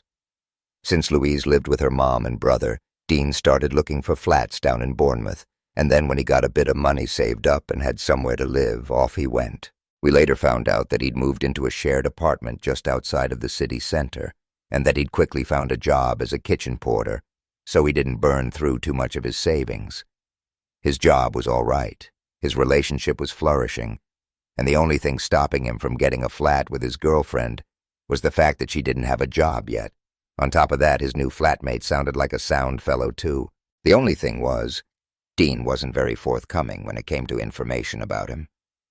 As you can imagine, he was very proud of himself for having landed on his feet in the way that he did. He told us all about his new job, all about how nice his new neighborhood was, and he briefly touched on how cool his new flatmate was. They'd have a drink together, have a smoke together, watch horror movies together, but when we asked what he did for a living, or what he looked like, or what he was interested in, Dean was suddenly all vague or one-worded answers. We just put it down to him still being new in the area. And it's not good manners not to pry into people's lives, is it? And regardless, we were pleased that he was doing well, even if it did mean seeing less of him. Anyway, about 6 weeks go by, and Dean ends up inviting us down to Bournemouth for the weekend. We were all about 23 or 24 at the time, meaning that we didn't have a lot of cash to throw around on hotels and all that. But Dean's like, no, brother, just crash at my place. We drove down on Friday morning, got there in the late afternoon, then went looking for Dean's flat out near a place called Boscombe. We found it no problem. Our mutual friend beeped his horn when we were outside. Then we had an ecstatic reunion in the car park of his apartment block. We hadn't seen Dean in nearly 2 months, so we were over the moon to be reunited. But after he invited us inside for a cup of tea and a chinwag, we realized something wasn't quite right about him. He looked pale. He looked like he'd lost weight, and he looked like he wasn't sleeping very well either. And not only that, but the flat that he was living in was an absolute pigsty. We didn't bring it up right away, but we were too busy chatting about this and that and trying not to break into our beer stash too early. But in the end, I asked him if he was feeling up to a few drinks that night because he looked a wee bit peaky. And I'll never forget how he let out a deep sigh before talking. And when he did, he told us that the last 2 weeks had been some of the most difficult of his whole life. Dean's new flatmate had started out as a sound fella, but then after a few weeks, he'd started letting his true colors show. The flat was in such a sorry state because Aaron never, ever cleaned up. And the only way Dean had been roped into living there was that the landlord had scrubbed the place down and made sure Aaron was out of the flat during the viewing. I wouldn't go so far as to say that Aaron and his landlord conspired to trick Dean into signing a 6-month contract, because, from what I gathered, they loathed each other with a passion. But they both had something to gain from Dean living there, so I suppose there was some degree of collaboration. You see, Dean hadn't moved into a cozy apartment with an eccentric but playful older roommate. He was living with a mentally unstable alcoholic who never paid his rent and was prone to violent, psychotic outbursts. He just hadn't realized it until it was far too late. Dean said that when he first moved in, he met an Aaron that liked the same kind of music, liked the same kind of films, and who made him feel as welcome as possible by handing him a can of beer every 5 minutes. But then Dean started to realize that Aaron drank pretty much all day, every day, and that by work, Aaron meant that he went out stealing. He didn't tell Dean what he did to make money at first. But once he seemed on the level, he told him that he shoplifted, burgled, went out stealing money from blackout drunks on a Saturday night, just about anything but make an honest living. He also refused to pay any rent, refused to vacate the apartment, and once told Dean that the police would have to come in and drag him out of there, and that's only if one of them fancied losing an eye. The only reason Aaron gave Dean an easy ride, which he didn't seem to give anyone else, was the fact that he was apparently his new drinking buddy and smoking buddy, and if Aaron had anything to do with it, they'd be sharing other things before long. According to Dean, Aaron didn't just drink and have a bit of puff. He did all sorts. Whatever he could get his hands on, and the harder the stuff, the more volatile he became. Dean said that just a few nights before, he'd come home to find Aaron smoking spice, this sort of synthetic cannabis stuff. He said he was out of his mind on it, and then after playing his stereo way too loud for hours in his bedroom, Dean said Aaron came out of his bedroom with an effing samurai sword and started doing moves with it. I don't know what you'd call it. I'm sure the Japanese have a word for it. But Aaron was waving the sword around like he was practicing a fight, but in slow motion. Dean said he retreated to his bedroom immediately and locked the door, then just hoped that Aaron would decide to leave him alone for the night. Aaron never turned his music down when he partied like that, and his neighbors had long given up on making him try. Dean said he learned to live with the incessant droning of industrial metal late at night, but had never gotten used to the sound of Aaron throwing fits. He'd start randomly screaming, or he'd kick or throw something against his bedroom wall, and Dean told us the random and violent nature of the sound would always wake him up. Aaron ate disgusting, smelly food. His hygiene was atrocious, and on more than one occasion, Aaron had tried to climb into bed with Dean in the middle of the night. He'd obviously needed to start locking his door, but he couldn't spend his entire life in his bedroom. What Dean really needed was help getting the hell out of there at a time when Aaron couldn't notice he was leaving. Apparently, Dean had already raised the prospect of moving out after he and Aaron had a minor disagreement over something, and Aaron exploded. He asked what his problem was, if he didn't like him, and if he didn't like him, he should just come out and say it so they could settle their problems like men, and not little girls. Aaron's words, not mine or Dean's.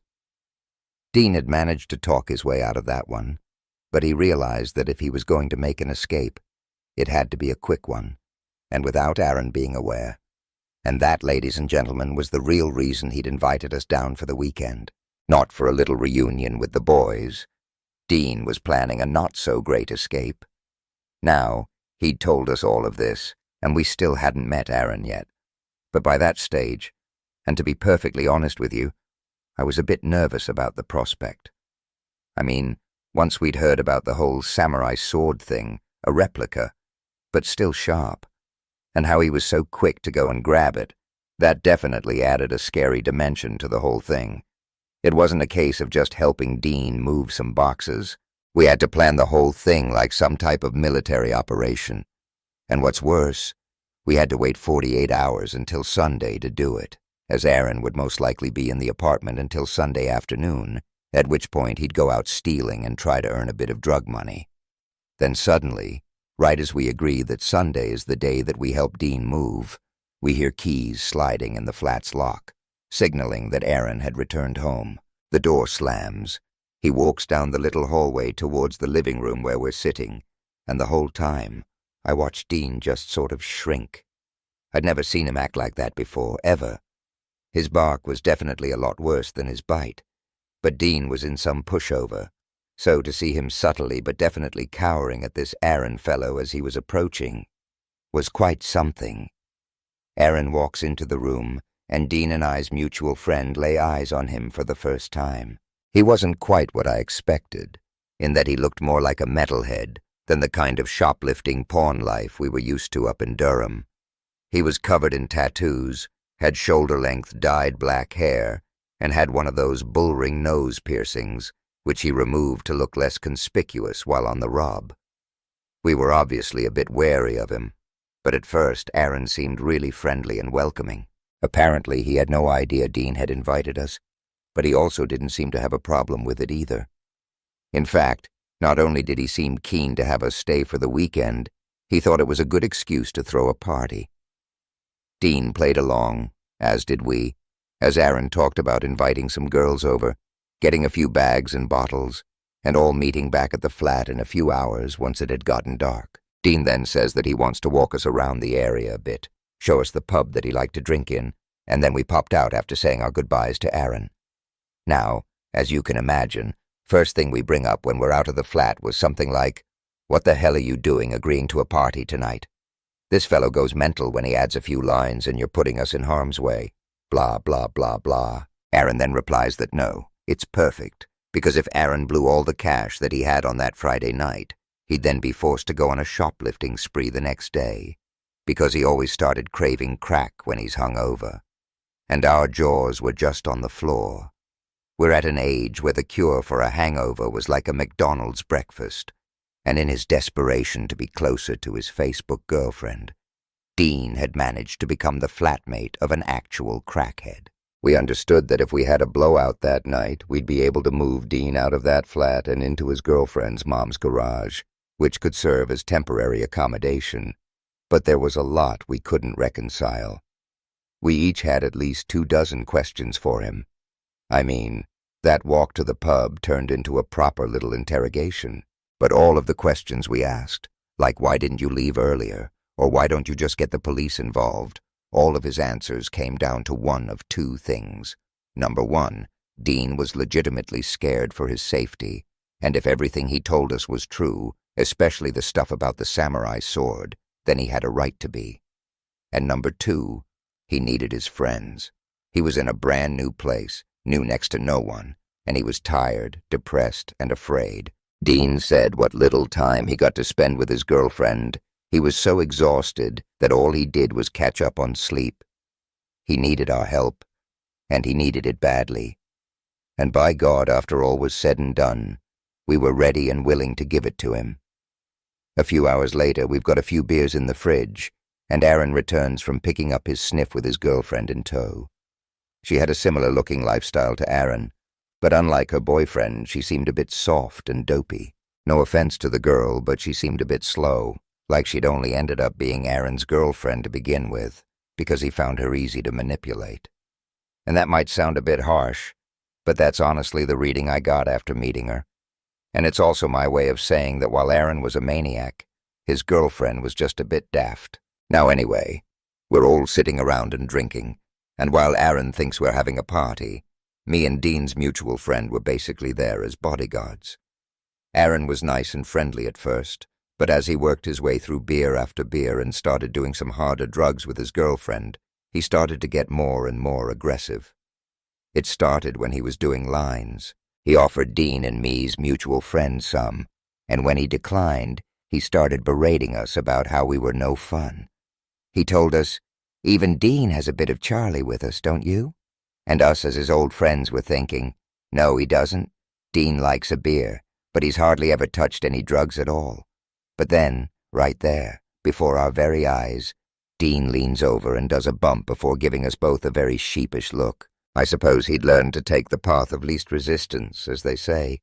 But seeing how intimidated and browbeaten our old mate was, it was shocking. After all, we hadn't seen Aaron's wild side yet, so it didn't make sense why he was so scared of him.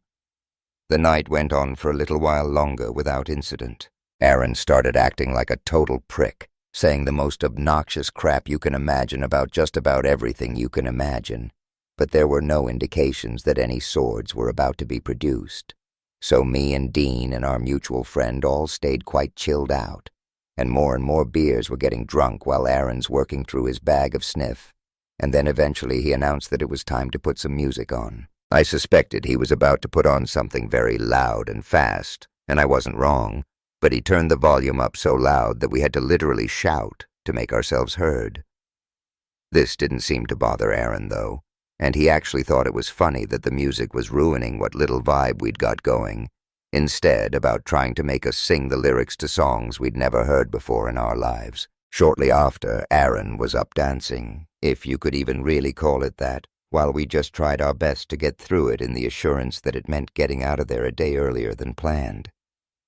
We kept the drinking to a minimum, knowing we'd be moving boxes or whatever come the following day, but being forced to listen to Aaron's shite music made me want to get blackout drunk. He was content to dance on his own for a while, but after a few songs, he asked his girlfriend to dance with him. And she joined in, but very awkwardly, like she was scared what he might do, and it wasn't long before Aaron showed exactly why she seemed so anxious. They were dancing at first, but then Aaron started getting rougher and rougher with her, until some of his dance moves consisted of him just choking her from behind. I don't mean like putting his hand around her neck either. Like you could see on his girlfriend's face that she couldn't breathe.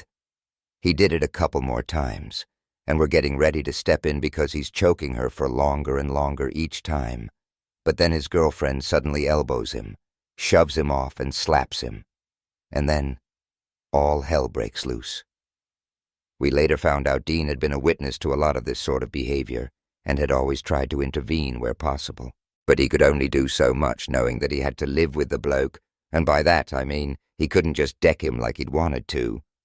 But then, since me and his other mate were there, and knowing we had his back, Dean launches himself across the room as Aaron starts throwing punches at his girlfriend's face.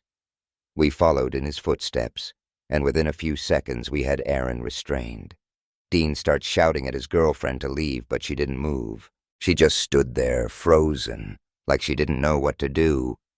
I joined in shouting at her to call the police, but instead of snapping out of it and calling 9999, she ran off into Aaron's room and slammed the door shut, leaving the three of us basically sitting on top of him. We do a bit of shuffling about, then I'm able to get off of him, grab my phone, and call the police. I told them that we had a mental case in our hands. A bloke had gone berserk, and he was going to hurt someone because we couldn't restrain him all night. The lady on the phone said that she could hear Aaron screaming about how he was going to kill us and that she'd get someone out to us as soon as possible, which she did. Aaron was still screaming bloody murder when the police got there, and after he tried attacking them as well, that was it. He was off to the cells for the night, giving us a tidy 24 hours to move Dean's stuff out into his girlfriend's mom's place. It'd be cramped, but Aaron had no idea where the house was, so there'd be no tracking him down. And sharing a bathroom with 3 normal people was better than sharing one with a dangerous and violent psychopath. We got Dean out of there, so it was mission accomplished. And then we went out to celebrate on the Sunday before we drove back to Durham. But now I look back on it. The celebration feels a bit bittersweet. Aaron made things easy for us by trying to bite a policeman. So it was a quick in and out, and Dean was able to end a miserable little chapter in his life. But I sometimes think about Aaron's girlfriend, how even after choking and punching her, she'd run into Aaron's bedroom at the first sign of trouble and just stayed there. We shouted at her to leave, to call the police, but she chose to run into the bedroom of her abusive boyfriend and lock the door.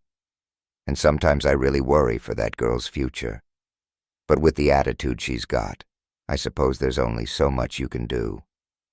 And that being said, I hope someone gets her some help, some proper help, before it's too late. When I was in high school, I loved the game of basketball, and I was one of those kids from the late 2000 era when ball was life. I knew I was not good enough to play at the next level, but it didn't stop me from playing the game I loved when I was back in high school, and I played with the same group of guys for years. And by the time we became seniors, our team was making a run for the playoffs, and it was a very exciting time, and the whole community was buzzing around it. And after a very massive win, our team was only 1 win away from a sectional title, which was just about the greatest accomplishment I could have ever made in high school. And the sectional game was 6 days away from our last win, and our coach did something a little unorthodox. He set up a scrimmage for us so we could stay in game shape. And for anyone who doesn't know, setting up a scrimmage this close to a big game is kind of a recipe for disaster. As a coach, you're risking your players' durability and potentially opening them up to an unnecessary injury. As players, we didn't really care, though. We wanted to play as much as we could. We were high on winning and any chance to improve our game. We wanted that. And the main reason our coach set up this scrimmage was to really test our skills and start to push us to the limit. The team we were set up to play was a team made up of players from all over the state. They didn't belong to one school, and these were essentially the best players in the area. It was going to be a test for us. If we were able to hang with this team on the court, we could be more than ready to compete in the sectional game. The game was on a Thursday evening after school, and we played the game at a neutral location. And the gym was nice. But the surrounding area had seen better days. It was one of those sort of rundown parts of the city. One of the downfalls of the gym was that it only had one locker room which the other team used, and my team was forced to change in the basement, and basketball season is in the winter, for anybody who doesn't know. So let's just say that the basement of this building was absolutely freezing. Not only was it freezing in the basement, but it was very dark. Even with all the lights on, it felt kind of dim. Something about the basement was just off, though. It was creepy down there, and not just because it was a dark basement. From the moment I got down there, I was joking around with the team that this basement felt off and was weird, and most of the guys just kind of laughed it off and called me paranoid, which I'll be the first to admit. I am kind of a paranoid person by nature, listening to podcasts like Let's Read, and while we were in the locker room before the game, we were all joking around, just being typical high school idiots. I continued to press my teammates about something just not being right about this place, and one of my teammates was using his cell phone to shine a light in the dark corners of the basement, but it just looked like junk and boxes everywhere. This was 2009, so the flashlight on the phone wasn't as powerful as it is today, and eventually the coach joined us, and once we got focused on the game, I forgot all about that creepy basement. And after the game, which we lost, by the way, we went back into the locker room to discuss plays and talk about what went right and what went wrong in the game. After our coach gave the final speech, he left the locker room with the other two assistant coaches, and my team got dressed and continued to talk about the game. And one by one, the players started to filter out of the locker room until it was just me and another player, and just as we were finishing up, we heard a loud crash come from the back of the room. It was a loud and very jarring sound that caused us both to freeze in our tracks. And as soon as I heard that loud crash, that horrible feeling about the creepy basement started to come back. My buddy asked me if we should go investigate, which I was completely against, and I didn't want to scream like some coward, so I just sort of went with him. Now this time it wasn't paranoia. As he shined the weak cell phone light into the back corner of that basement, standing as still as a statue, was a man. A man I would say was maybe in his 30s at the time.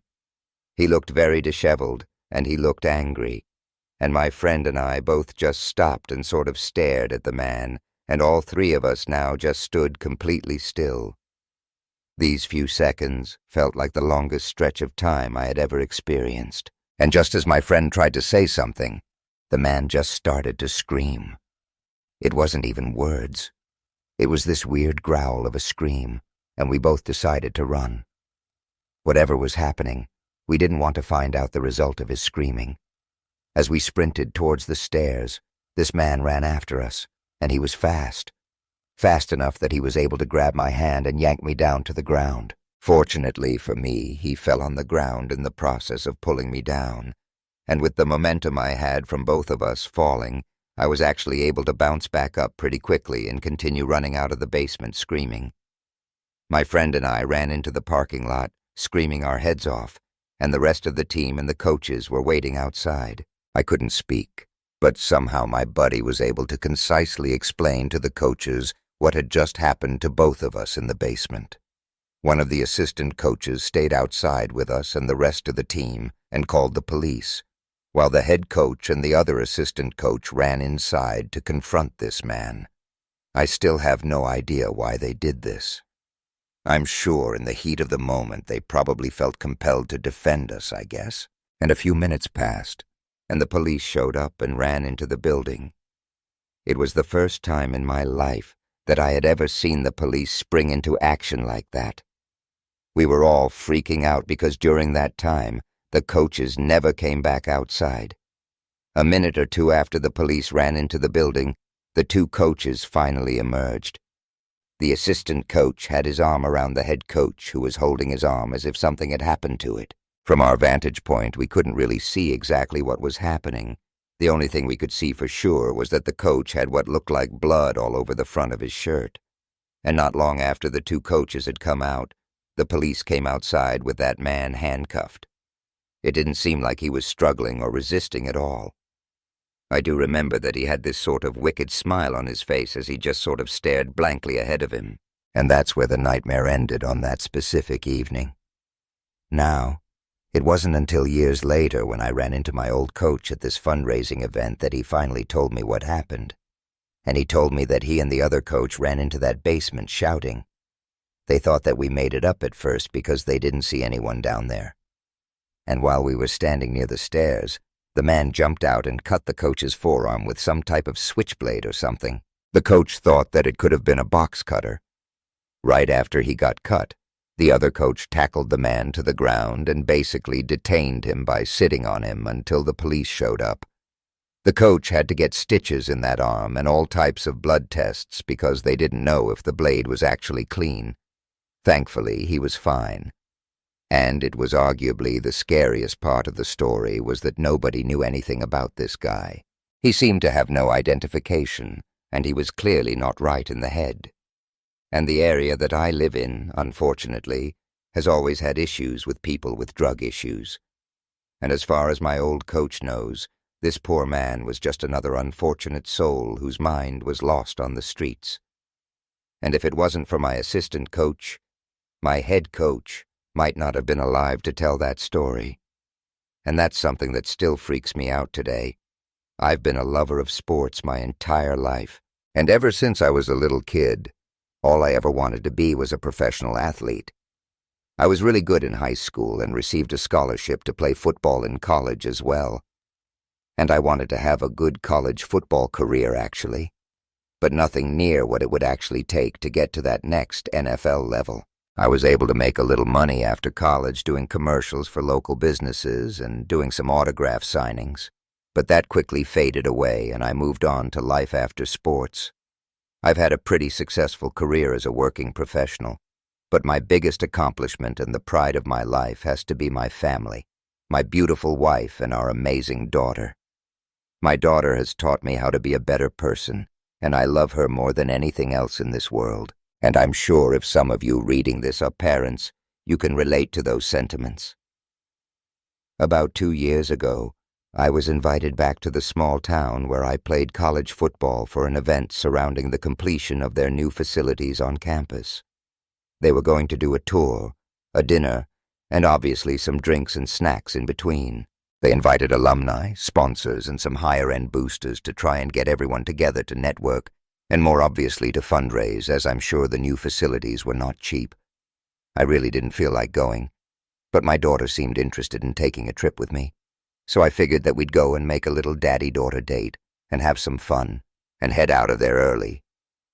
Once I arrived, though, I wondered if I had made a mistake. The last thing I felt like doing was schmoozing with all the boosters and talking about the good old glory days.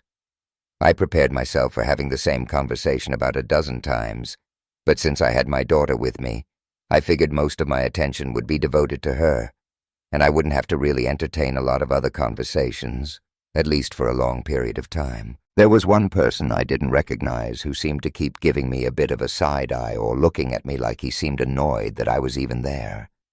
Every time I caught him staring, I would look over in his direction, and he would immediately look away. As I made my way around the room, I felt like this person was kind of shadowing me, always staying a fair distance away, but every time I looked up, it felt like I could see them, which I hadn't noticed with any other person at the event. I was so busy that I eventually shook it off and made sure my daughter was having enough to eat and drink and that she was having a good time.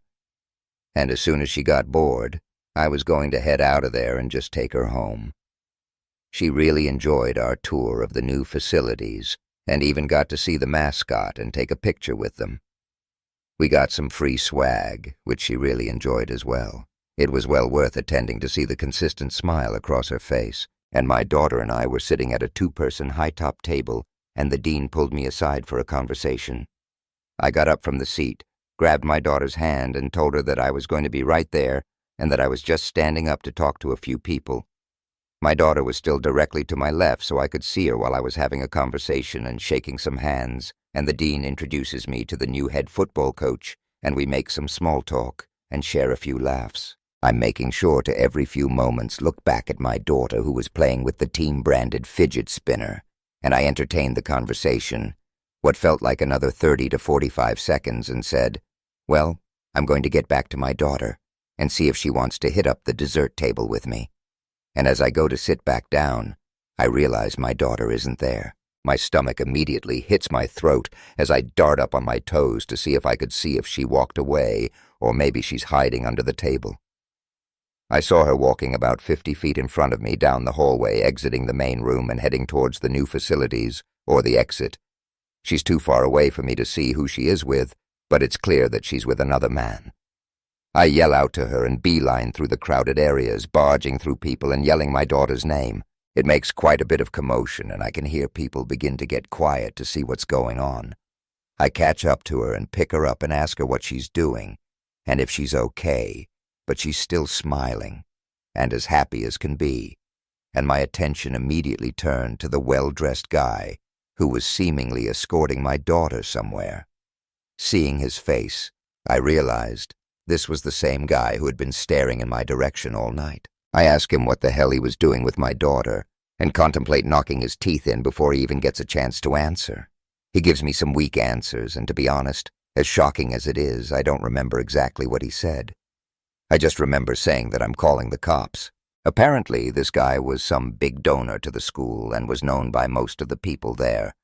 And before the police arrived, I absolutely ripped into the dean asking him what type of people they allow to donate to the school. I don't think I could have done anything more to show my disappointment and outrage. All the while I was trying to do all of this without making my daughter upset.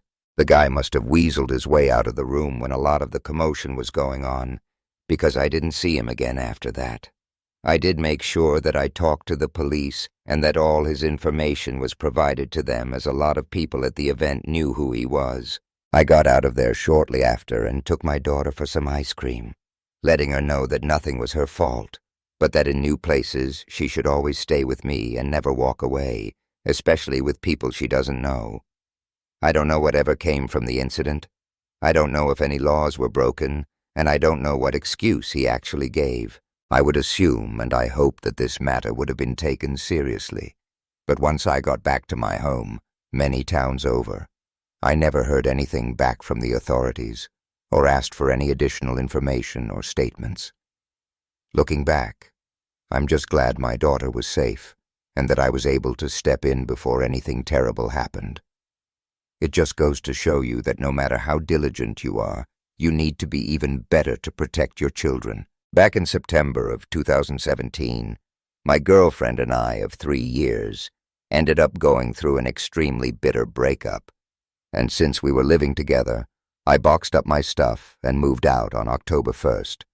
I stayed in a hotel for almost 2 weeks, and working by day, and then searching for apartments by night, but most of the places I saw advertised online were, in a word, depressing. My initial searches excluded all shared apartments because I did not like the idea of having some random roommate. But as time went by and my hotel bills started creeping towards 4 figures, I started dropping more and more of my search filters. I started to seriously consider the possibility of having a roommate, especially if I can meet them prior to moving in, so I could kind of assess if they were going to be a problem or not. Everyone I talked to on the phone seemed either sketchy, unreliable, or a combination of the two. But then, right when I'm about to give up, I met Florian. Florian was seeking a roommate to help pay the rent on his 2-bedroom apartment in Bushwick, and when I clicked on the photos of his place, I was shocked. The apartment was really, really nice. Kind of like a rustic warehouse type of vibe, but all the fittings and furniture looked brand new. But the best thing was what Florian wrote in his little About Me section. He'd written something like, "I work exclusively at night, so you have the apartment to yourself in the evenings, but I require complete silence during daylight hours." I just started working from home at the time, and complete silence in the day was exactly what I was looking for. I sent him a message, we spoke on the phone, and then I arranged to stop by the apartment to talk face to face. The place was even nicer in person, and in many ways, Florian seemed like the ideal roommate. He was tall, this skinny Estonian guy, very dry and reserved, and wore a dark turtleneck and glasses. He said he was a filmmaker and was undertaking a project that exclusively involved night shoots, hence why he'd be out of the apartment by sundown. He was a sober vegetarian, but didn't mind if I kept meat or alcohol in the apartment. In fact, he didn't seem to care what I did so long as I didn't smoke or make any noise whatsoever during the daytime. After explaining my situation and why silence during the day was ideal, I decided to test out his sense of humor and ask if he was a vampire. He didn't laugh. He didn't even crack a smile. He just replied, "No," as I said, "I'm a vegetarian." And thankfully my attempt at humor didn't spoil my chances, and since I volunteered my share of 3 months' rent in advance, he offered me the room right there and then. The following Monday I was moving my stuff into the apartment. I had to wait until after 7 p.m., but with the help of the very flexible moving company, I had everything moved in by 11, and by the end of the next day I was unpacked and settled in. Living with Florian was like living with a ghost. He kept his end of the staying silent deal by being a ninja whenever I was asleep. And since sometimes I'd go to the gym or go grocery shopping around the time he left for work, we'd sometimes go days at a time without seeing each other. I had a quiet place to work during the day and had someone who wouldn't infringe on his schedule or lifestyle while paying half the rent. It was ideal, really, but sometimes Florian was so quiet it was almost spooky. I'd wake up, head downstairs to make my coffee and walk into a spotless kitchen. But then when I opened up the fridge, there'd be a week's worth of vegetarian meal prep all boxed up and ready to go, when the previous night there had been nothing but a few beers and my leftover box of halal cart street meats. I know that might sound like a weird thing to complain about, but I'm not even really complaining about it. I guess what I'm trying to say is that was the closest thing to a red flag I ever got with Florian, and I kind of wish there had been more to go on. And so for the first 7 to 8 weeks, I lived in a state of almost complete bliss. I'd somehow managed a clean break from my ex-girlfriend, so, although it still bothered me somewhat, it wasn't like she was blowing up my phone, and she certainly didn't know where to find me. And then having my brand new uber-quiet Super Gucci workspace with its minimalist decor and monochrome color scheme made it very easy to pour myself into my projects, find my peace, and just sort of move on. I'd found the perfect temporary living arrangement, or at least I thought I had. One day I finished work at around 5, walked down the block to get some noodles from the good old Cantonese place. Then, when I was walking back to the apartment, I felt my cell phone buzzing in my pocket. It was Florian, and when I answered the call, he asked me in his typically dry tone for a favor. The location that they had in mind for that night's shoot was, in his words, unavailable, and to avoid having to reschedule the entire shoot, Florian wanted to know if he could use the apartment. He was very apologetic, promised it'd be a one-time only thing, but told me that I'd have either to vacate my apartment for the evening or remain in my bedroom for the duration of the shoot. I told him it was no problem, especially if it was just a one-time deal, then told him that I'd meet him back at the apartment. About an hour later, Florian arrives with his 2 friends, one guy and one girl, and they have a bunch of what appeared to be equipment bags with them. The girl was small and attractive, and the guy was a little bit overweight and balding, and despite being American, both shared Florian's sort of art hipster vibe, and were just as quiet and reserved as he was. Once they were ready to set up, I grabbed my laptop and stuff and then started walking up to my room. The apartment had a small second floor when Florian asked if we could talk in private. I invited him into my room, asked him what he wanted to talk about, and for the first time since I'd known him, Florian had some semblance of emotion on his face. Florian looked unusually concerned, as he explained how some might consider his project to be, quote, unusual. It required complete immersion on the part of the cast and crew, which was why under no circumstance was I to leave my bedroom during the shoot. And this was around 8 p.m., and I was due to sleep at around 11, so I had no problem retiring to my room to play some Civ, or just watch Netflix until I dozed off. Now, Florian said that that was good, because the shoot was going on until about 1 o'clock in the morning. Obviously, I wasn't all that excited at the prospect of having my sleep disturbed, but that led Florian to ask if I had a good pair of earplugs or some headphones that I could use to drown out the noise. But then that got me thinking, what kind of noise was he talking about? I half-jokingly asked if he was making an adult movie down there, and in his typically dry fashion he said no, that was not the kind of movie he was making, and my curiosity was pretty truly piqued at this point, and so I asked him what kind of noises I could expect to hear. And in response, Florian told me something I'll never forget. He told me you might hear some things that might frighten or disturb you, but I can assure you, no matter what you hear, it is merely a simulation, and there's no reason for you to be alarmed. I asked Florian if he was making some kind of horror movie, and he said no. It wasn't a horror movie as such, but it did contain elements which some people might associate with horror films. Apparently this was why it was so important that I wear headphones or earplugs, otherwise I might not be able to sleep. I told him as long as there wasn't any screaming, we'd be fine, and that's when Florian asked again if I wouldn't be happier just vacating the apartment until 1 a.m. Honestly, I was way too tired to head out to some bar and force myself to stay awake until 1, and since I had a good pair of noise-canceling headphones that I could use, I figured I'd just brave the noise and at worst stay up until the small hours watching movies extra loud until the shoot finally finished. And the plan worked perfectly for a while, and for the first hour or so, I didn't even have to switch on the noise-canceling setting on my headset. I actually had it switched to ambient aware, because by that point I was honestly so curious as to what kind of noises Florian was worried about me hearing. I figured there'd be yelling, probably some screaming after Florian's soft admission, and I just severely underestimated the kind of screams I'd be hearing as well as the effect they'd have on me. Now I'd been playing Civ 5 for about an hour and change before I started to hear the first noises coming from downstairs. It was the sound of a woman sobbing like these drawn-out, sounds, and since Florian had already told me that she was an actress, the sound only made me uncomfortable, not frightened or disturbed. Then I switched my headphones to noise-canceling and turned up the background music on my game and found the combination instantly drowned out the sobbing noises. I think that lasted for maybe 20 to 30 minutes, until eventually I started to hear another kind of sound, one so loud it started to cut through the noise-canceling feature on my headphones.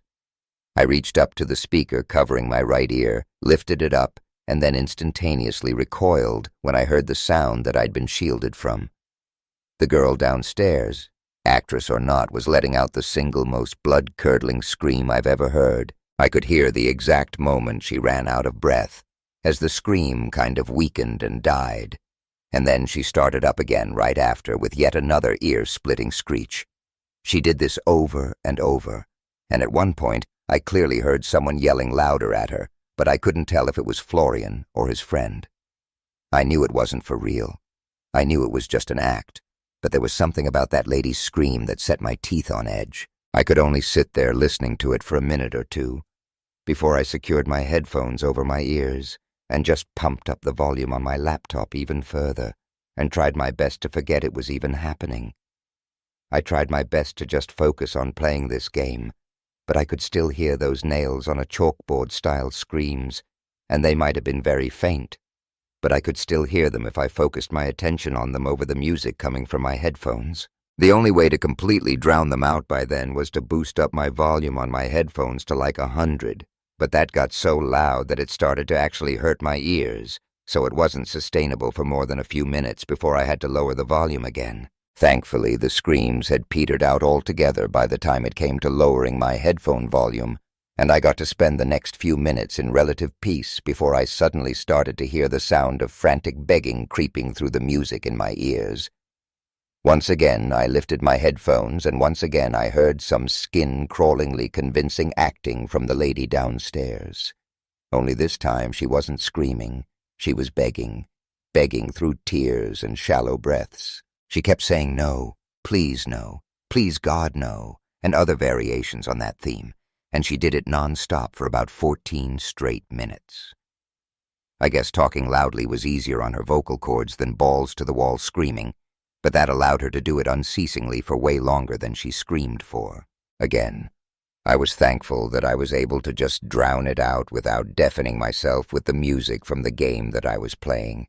But somehow all the begging got to me even worse than the screams did, and I swear to God, even with Florian's warning that the whole thing was just acting, every fiber of my being wanted to make her stop.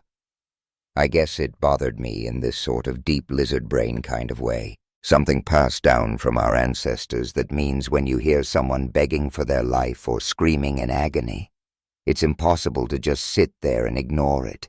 And that's why even when I couldn't hear the girl begging and sobbing anymore, I could still sort of feel it, you know?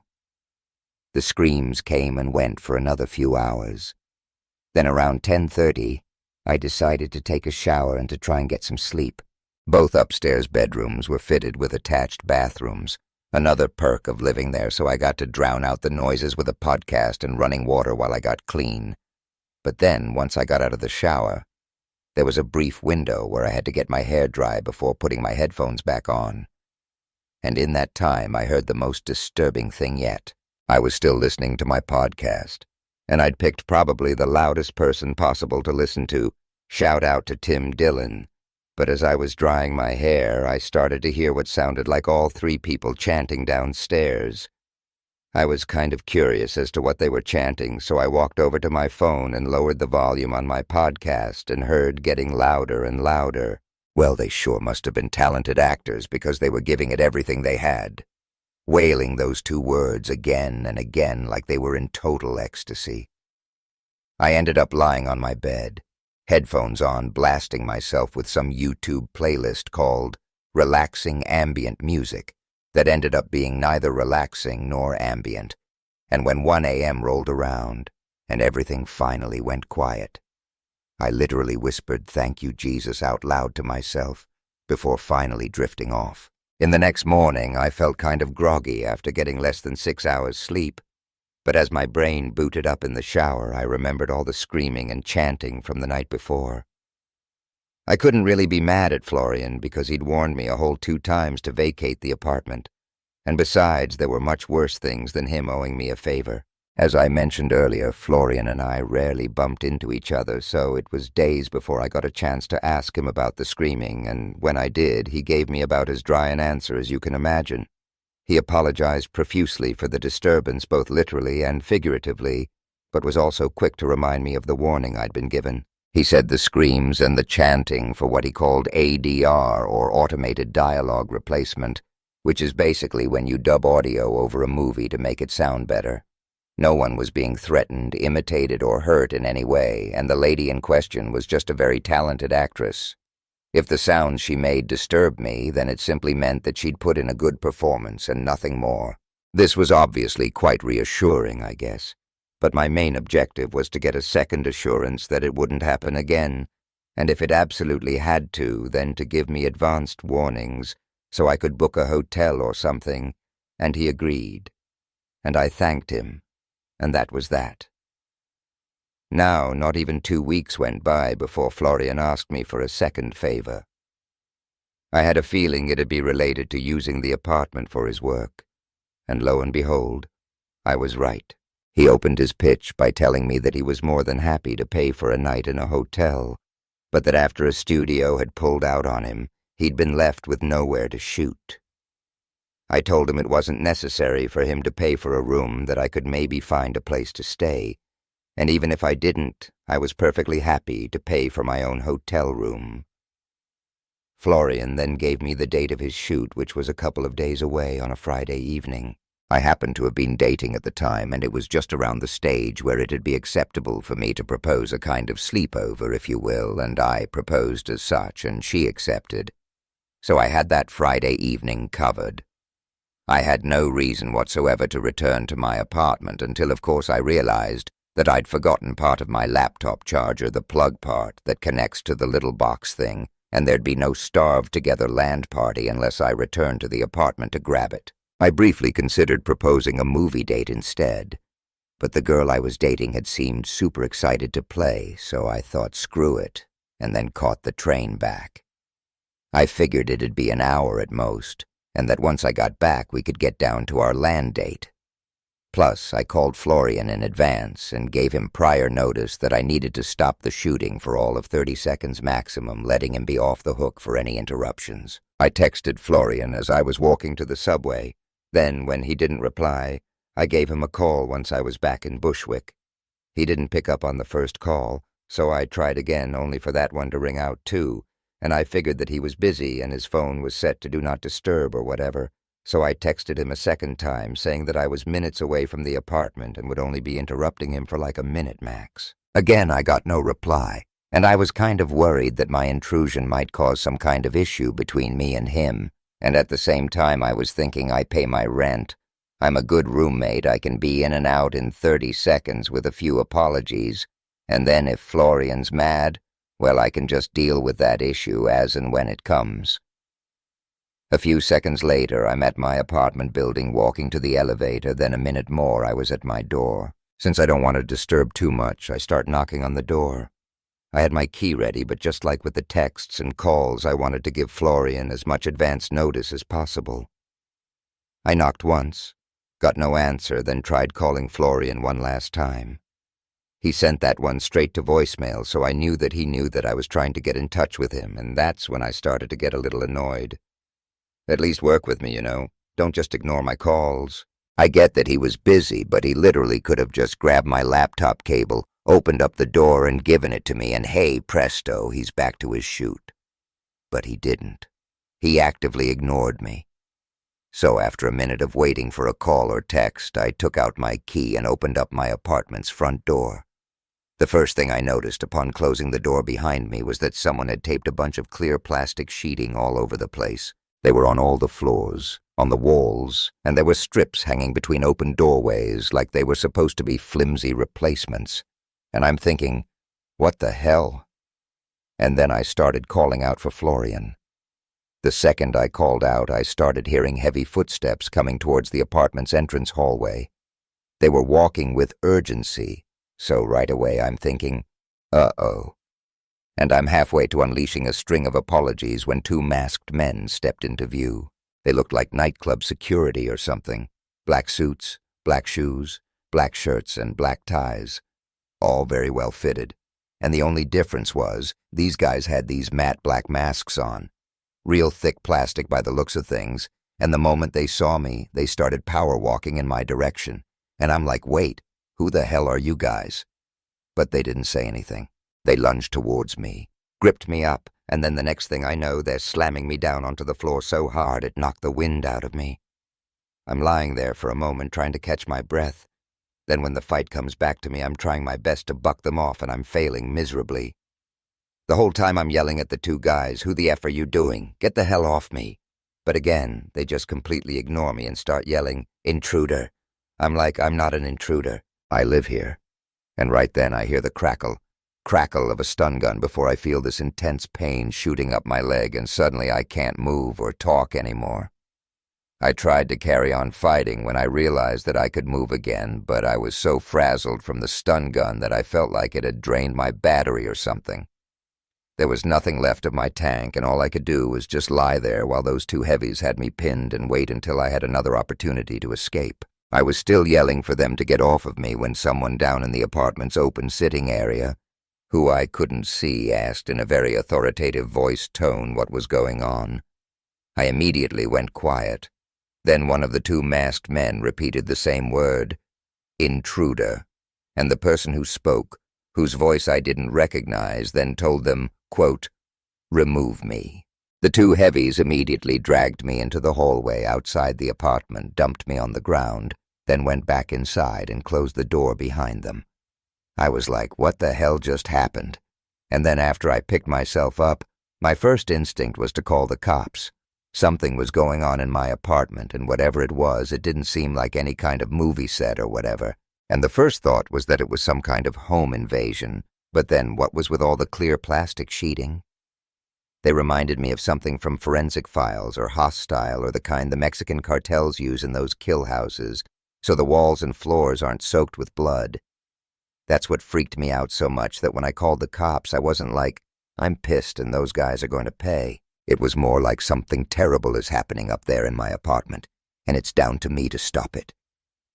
Yeah, I was angry at those two masked men for body slamming me and tasing me, but it wasn't like they were two crackheads who broke my nose after stealing my laptop. Another true story. The way those guys were dressed, the masks, all the plastic sheeting, they were security for something that was going on in there. Something no one was allowed to see, and in my humble opinion, that can't have been anything good and legal. In fact, screw legal. I've had neighbors growing pot back before it was legalized, and all the power to them. It's not hurting anybody.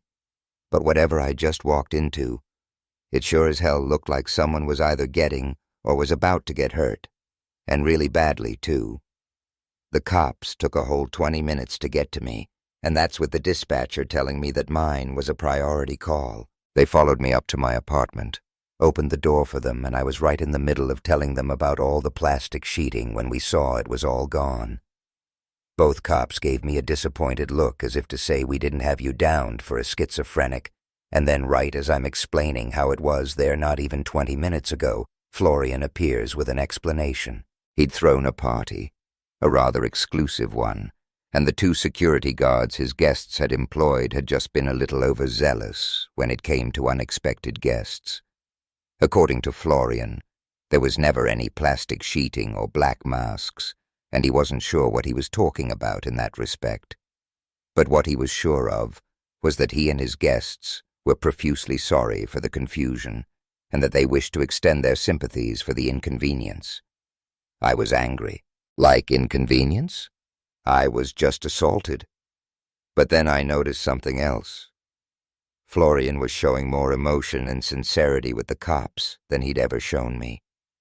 His natural state was dry and sarcastic, but with those two NYPD officers, he was like the most articulate and passionate person ever. And that's when it hit me. He wasn't being sincere. He was acting. The cops wanted to know who the two security guys were, and the ones who ended up assaulting me, but Florian claimed that they were provided by an anonymous guest, and that he had no idea who they were or where they'd been hired from. The only two people Florian knew, according to him anyways, were his male and female friend, both of whom would be happy to answer any question the cops had. When asked why all the guests had scattered before they arrived, Florian told the two officers that they were incredibly embarrassed at the confusion. He also seemed like he was being totally honest when he said that with his guests knowing their security would be in trouble with the cops, and they walked out of the apartment building's back door to where their cars were waiting. I could see through Florian's bullcrap, and somehow, by the time the two officers were leaving, they seemed convinced that Florian was as apologetic as he said he was, and that it was all just some big misunderstanding. After the cops left and I asked Florian what had been going on the previous night, he changed his tone completely. He said I had no right to know what had been going on and that I shouldn't have come back to the apartment when I'd told him I'd stay away all night. He also added, in a way I found incredibly chilling, that I should consider myself lucky that nothing worse happened to me. And I couldn't believe the sudden switch-up. He put on such a good act for the cops that when he turned it was like seeing him transform or shapeshift or something like that. He told me he wanted me to move out, and I told him I was planning on it, and then I spent the next few days searching for other places to live before finally finding one that suited my budget. I was lucky, though. I found somewhere decent pretty quick, and to be frank, I was close to living in my car because I did not feel safe around Florian anymore. And to this day, I don't know what he and his friends were doing up there, and actually, I kind of don't want to know either. And that wasn't always the case. I used to spend many an hour trying to figure out what he was really doing, because whatever it was, I didn't think it was anything even remotely innocent. I kept trying to get in touch with the other two cops I'd dealt with to see if there had been any updates, but it quickly became clear that they weren't remotely interested at all, and that they figured that I was some gatecrasher who'd probably got what was coming to him. At least that was the vibe I got. because after all, this is New York City, a place where there's a major crime every 4 minutes. But if the walls of that apartment could talk, I bet they'd tell some truly terrifying tales, and these days I'm happy not hearing a single goddamn one of them. There really isn't an atmosphere like a college sports game. The student section alone usually makes the ticket worth the price of admission. Even people who don't like sports know how contagious it can be to be a part of that atmosphere. Unfortunately, there's always a downside. Some people can't control their emotions and let the game become more important than it needs to be. And let me tell you about something that happened to me a few years ago, and I'm only realizing recently just how dangerous it was, and I guess all things considered, I'm lucky to be alive. It was a college basketball game, and like always, the home crowd was amazing. It was loud in the arena before the game even started, and it was impossible not to get swept up in the emotion of the crowd. I had decent seats for this game, and the section I was sitting in was filled with mostly fans of the home team. Before the game started, I struck up sort of a casual conversation with the guy in front of me. He seemed like a good dude from just our short conversation. It turned out he was one of the few guys in the section who was cheering for the other team, and we laughed about it and had some friendly debates before the tip-off of the game. And once the game started, we gave each other a sort of fist bump and tuned in. The game was late into the season, so the outcome kind of had a lot of weight on the remainder of the season. It didn't take long for the crowd to start getting borderline hostile to the other team and the referees. I admit, I was caught in the heat of the moment, and I started to chant along with the crowd. I swear, sports crowds are sometimes like a mob mentality. You just want to jump right in with your pitchfork. And shortly before halftime, I could tell my new buddy from earlier was starting to get kind of irate. He was getting loud and throwing his hands up, complaining about every call that didn't favor his team.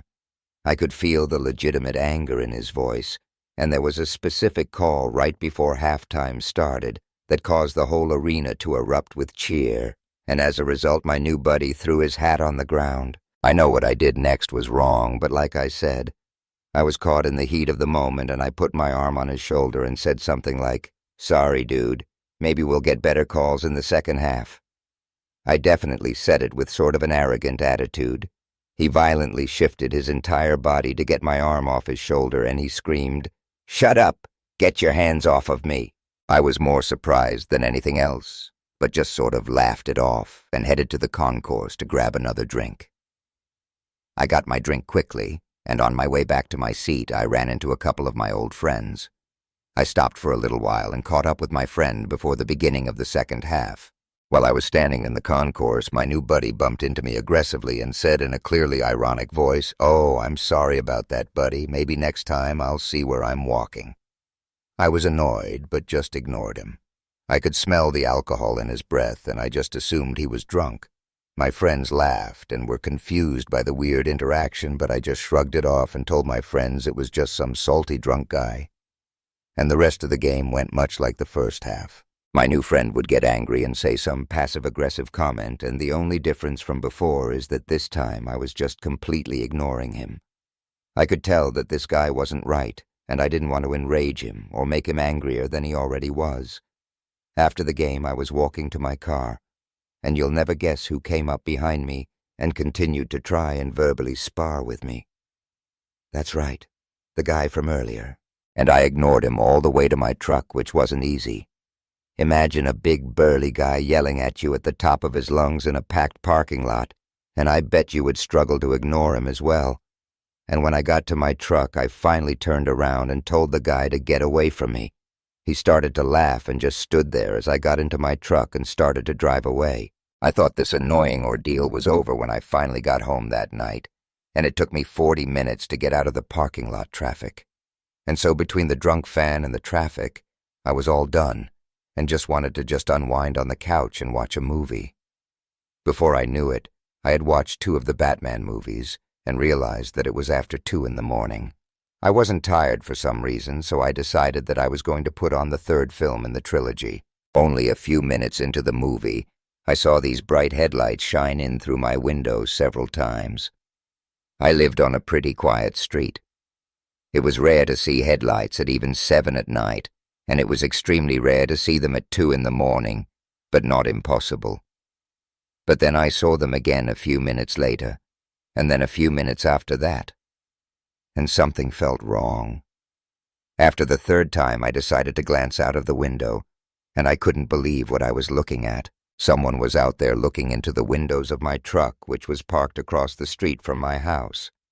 None of the houses on the street had a driveway, so the residents just parked in the road. I could see the person trying to open my truck door. Thank God it was locked. And once he gave up on the truck door, I saw him looking around, and that's when I noticed his face. It was that dude from the basketball game, and I was even in more shock now. And I grabbed my phone and called 911. And while I was on the phone, I saw the man making his way to the house directly across the street from my own, the house where my truck was parked in front of. It was clear that the man was trying to break into the house. He must have thought that the house across the street was my own, and that's what I told the dispatch woman. And I could see from my living room window that he was ramming his shoulder into the door trying to get it open. What I find most disturbing now and didn't realize was that big of a deal back then was that he clearly had some kind of weapon in the back of his waistband. Something I'm sure in his wacky state of mind he wanted to use on me. Thankfully, the police showed up quickly, and thankfully they arrested him before he successfully broke into the house of my neighbor across the street. When the cops were taking him away, it was clear that this man was belligerently drunk. And honestly, in my opinion, he may have been under the influence of something else as well. When he finally sobered up, this guy had no memory of the game or the horrible events that followed. I have no idea what horrors this man had intended for me. And even more terrifying is that this man didn't even know what horrors he had planned. And it's scary to ponder what his intentions were in his messed up state. I also have no idea how he found my house. I guess the true horror here is just how a seemingly normal and nice individual can turn into a literal demon. I played volleyball all the way through middle and high school, and didn't want to give it up just because high school was over, and I ended up joining an adult league after high school and played whenever I could. When I was 21 years old, I blew out my knee, and I was more devastated by the fact that I couldn't play volleyball for a whole year. By the time I was 22, I realized that I had lost a lot of bursts from my knee injury, and I decided to try one of those over 21-year-old adult leagues. I was never a fan of them because they seemed like it was more about drinking, but I decided that I was ready to start a new chapter of my life. I could honestly say that I loved it. It was a weird adjustment at first, but before long I was all about it. I made so many friends, and that became my life for the next 10 years. Last year was the last time I played, and I think that I need to take this year off. And this is the first year I'm not playing since I started the 21 and over league. And let me tell you about what happened last year, and you can tell me if you think I'm overreacting. It was the first or second game of the season, and we played a team of 3 girls and a guy. It was a co-ed league. The game started like most games. It was fun and competitive and had just the right amount of trash talk to keep those things interesting. At one point during the game, my teammate set the ball for me, and I attempted to spike it over the net. I was met in the air by the man on the other team, who lightly tapped it back over onto my side. The play caught me off guard, and we lost the point. Once it was dead ball, the man came over to me and told me that it was a great attempt and better luck next time. He was handsome, and he flashed his pearly white teeth at me. I laughed, and we joked about it for a few minutes, and I felt like we were kind of vibing. But I think he was just a nice guy, and I was overthinking things. And we finally went our separate ways after the game, and he asked if he could buy me a drink. But I declined. He then told me and my friends that we could join his team in the bar to hang out again, but again we declined. Not because we were sketched out or anything. This all felt very normal and nice. We were just covered in sand and wanted to be done for the night. My friends and I talked in the parking lot for a few minutes, and eventually we all said our goodbyes. I was standing outside my trunk, putting my bag away and getting ready to leave, when I heard someone clear their throat loudly behind me, like the type of noise you make when you want to get someone's attention. I turned around, and standing behind me was a small blonde woman, and I recognized her right away. It was one of the players from the team we just played. She wasn't saying anything at first, and she was just kind of looking at me, and I asked if I could help her with something, and she just continued to stare at me. I ended up just saying whatever and got into my car and drove off. That was weird. I looked into the mirror once, and the woman still seemed to be just creepily staring at me. It wasn't objectively scary or anything, but it was very creepy, and that night I got a bunch of phone calls from a restricted number. I answered a few times, but it ended up just being breathing, and I also got some DMs on Facebook from a clearly made-up profile that started calling me some pretty offensive things. I was annoyed, but just ignored my phone for the rest of the evening, and this went on for a few days, but then stopped completely on the fourth day. I figured whoever had a problem with me was over it by now. The next week came, and so did our volleyball game, and after the game we decided to hang out for a little while before calling it a night. Inside the bar, I saw the handsome man from the previous week. He said hi to me, and I simply waved back, and that's when I noticed the blonde woman standing behind him, and I started to put together some pieces. He's probably dating that woman, and she's jealous. Well, I didn't want to be some homewrecker, so after my little wave, I just pretended like I didn't see him. And the rest of the night, I could feel her staring daggers at me from across the room. It was uncomfortable, and I just wanted to leave, and so eventually I did. Those restricted calls came back that evening, but I just turned off my phone. And nothing happened all week until it was time for volleyball once again. The night was like all the others, except I did feel a little anxious. I didn't want to see that handsome guy again and then just be weirdly stalked by this strange blonde woman. And I was doing my best to focus on just the game, which was going good for the moment. And at some point during the game, I heard someone yell behind me, "Watch out!" And I turned around and saw a volleyball fly by my head. And before I could see what was happening, that small blonde woman ran from the side with a bottle and smashed me over the head, screaming at the top of her lungs. I felt the bottle crack my head, and I vaguely remember trying to get myself into sort of a fetal position so this woman couldn't cut me or anything with that now broken bottle. To me, this all felt like slow motion, but it was only about 10 seconds. 2 of my teammates grabbed this woman and held her down as she tried to whack me again with this broken bottle, which would have done some major damage. She wasn't saying words either, just screaming like a banshee. The cops arrived after they subdued her and arrested the woman. I was being looked at by the EMT, probably going to need stitches, when that man came over and apologized for her behavior. And he went on to tell me that she was not his girlfriend and never had been. She was a friend of one of the girls on his team, and she apparently was obsessed with him. He had to tell her several times that they weren't together because she kept telling people that they actually were dating, and she even made a joint Facebook account for the both of them, even though there weren't any pictures of them. I'm not sure why they kept this woman on their team, but it was clear to me that her marbles were messed up from the very beginning. And I'm lucky I left that altercation with just a minor laceration, because it could have been much worse. Anyway, I'm done with volleyball for now. I don't want to show up to that bar one day and take a shot to the head from a bottle. And I hope that woman found the help that she needs, because you can tell by just looking into her eyes. She was not well. When I was 18 years old, I went on my first major trip alone without my family. While I wasn't completely alone, I was with my friends Mike and Stan. It was 2013, and we made the voyage to a small town on the outskirts of New Jersey for WrestleMania. And let me first say that the 3 of us are huge wrestling nerds, and still text about it to this day, even though we all live in different states. Back in 2013, this was going to be the greatest weekend of our lives. For those that don't know, WrestleMania is kind of like the Super Bowl for wrestling fans, and this event was going to be at MetLife Stadium, which is where the New York Giants and Jets usually play. The main show was on Sunday, but the entire weekend was filled with special events. The hotel that we were staying at offered a free shuttle service anywhere within 10 miles, which was pretty amazing. And we planned on taking the shuttle on Saturday into town to do some of the activities. Stan got the address of one of the venues, and we gave it to the man who provided the shuttle service. There was a clear language barrier, but after a little bit of back and forth, we figured out where we needed to go. The man dropped us off, and we got out of the shuttle like 3 excited idiots.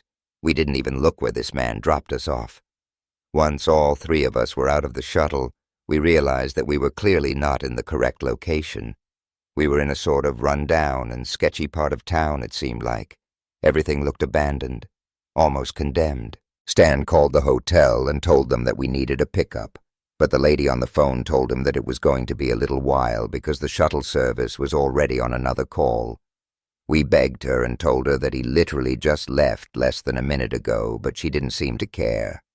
And us being younger, we didn't really fight it and just sort of accepted that we were basically stranded in this sort of almost abandoned part of town. We wanted to get mad at Stan for giving the driver the wrong address, but we honestly didn't know if it was our fault or his. We put the address into the GPS of where we needed to go, and it was about a 10-minute drive from our current location, so we didn't want to walk it. And this was also before Uber was a very big thing, so we couldn't just easily Uber ourselves. And being young and naive teenagers, we decided to walk around this sort of beat-up area.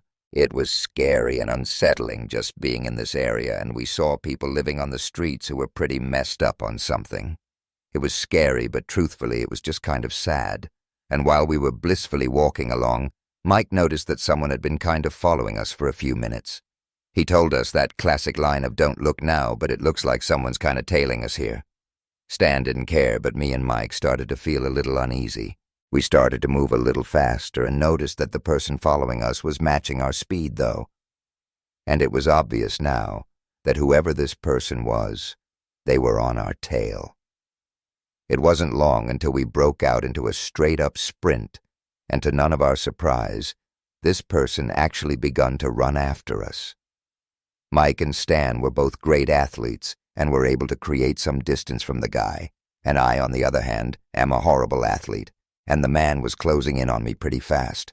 I didn't know what to do, so I decided to stop and step up to the man, and that was a horrible mistake. This guy didn't stop when I did, and he just barreled into me, knocking me to the ground. Now, while I was down with no warning or threat, he buried an elbow into my eye with a lot of force. He hit me so hard that everything just went black for just a second, and while I was down, the man grabbed my wallet and ran back from the way he came. Mike and Stan ran back and helped me up.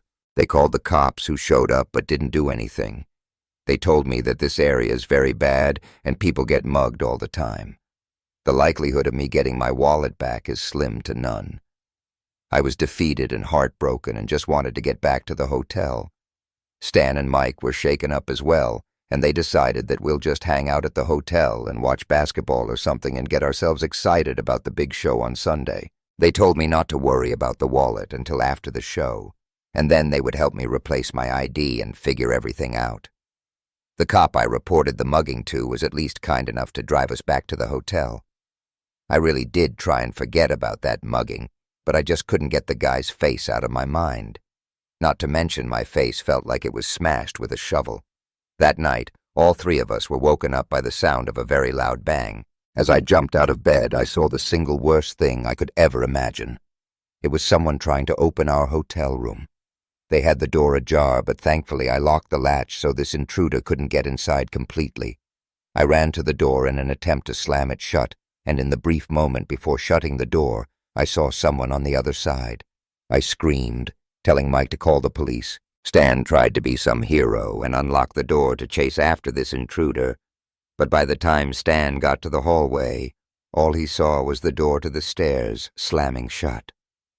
While we waited for the cops, we were trying to figure out what had just happened, and then it dawned on me. Someone might have stolen my wallet, and inside the wallet, maybe there was a room key which not only had the name of the hotel, but also a little piece of paper with the room number on it. I don't know. The cops came, and we all just reported the incident to the hotel, which was able to move me and my friends to another part of the hotel, and I didn't sleep the rest of the night. I remember looking out the window at one point in the middle of the night, and I saw a man walking around the parking lot. I called the hotel lobby because, being young and stupid, I was scared to call the police a third time.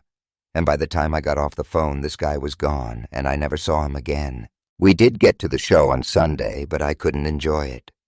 Every person I saw with a dark coat made me freeze up. And when we got home on Monday, Stan and Mike helped me to pay for a new ID and even lent me some money until I got back on my feet. Somewhere out there in the world, some guy has my wallet, and even thinking about it now makes me cringe. I'm just happy that I remembered to latch the hotel room door that night. Maybe it wasn't related. Maybe it was someone completely different. In which case, that might have been the worst night of my entire life. The story I'm sharing with you today took place around 10 years ago. I've always been a huge sports fan, from watching my favorite teams or playing sports throughout high school and into college. As a summer job during college, I became an umpire for a softball rec league. Baseball was always my best sport, so I figured my game knowledge would transfer easily to umpiring. From what I remember, I think I had to take a brief course to be qualified to ump, but there were no other qualifications other than experience within the sport and maybe a high school diploma or something. The league was desperate for help, so I was brought on right away. And this story takes place literally while I was umping my first game. Everything seemed to be going well. I shook off the first game jitters and was settling in. The game itself was back and forth, and we hadn't gotten any arguments or comments from players or fans. Fast forward to the final out of the game, and there is a close play on a catch in the short outfield, and I immediately called out. Now, from my angle, it looked like the ball was trapped in the glove and caught for an out. I was pretty sure that I got a great look at it, which is why I made the call. And at the same time, the head umpire called safe and waved his arms, saying that there was no catch. And both teams are yelling and looking for clarification, so the head umpire comes up to me to discuss it. Again, this is the last out of the game, and the head umpire says that he had the best angle and that we're going to have to stick with his call. Being my first game, who was I to argue? So I just let him make the final call. He then told me that I should get out of there quickly because people were probably going to be upset, and that he would try to take some of the heat off if needed. We clarified the call and stuck with safe, which allows a winning run to score, and the team that had the call reversed was beside themselves. They were screaming, jumping up and down, and rushing onto the field. I immediately head to my car and get out of there as fast as I possibly can. I don't really know what happened, but I remember some of the things being shouted at me as I made my way to my car. Now I'm a very anxious person already in my daily life. It's something I've tried to deal with and also been medicated for. I couldn't stop dwelling on the game and how upset the people were, and as hard as I tried, I wasn't able to shake it out of my mind. It was consuming my every thought, and I couldn't focus on anything else. I knew the best things were allowing time to pass and distracting my brain with something else. I decided to try and run some errands to preoccupy my mind and distract myself. I grabbed some groceries and snacks at my first stop, and as I got back to my car, I could barely get into my driver's side door. The truck parked next to me was so close that there was barely any room for me to get in. It was a black truck with some rust, and it had one of those stickers of the cartoon character peeing on a sports team logo. The dashboard was also a mess, and I mumbled something under my breath as I tried to get into the car since I was already in a bad mood. Next stop, Barnes & Noble, to grab a few books since it was close to the grocery store. Looking around the store did help temporarily get my mind off of things, and I grabbed a few books that were on sale that I figured I could start later that night.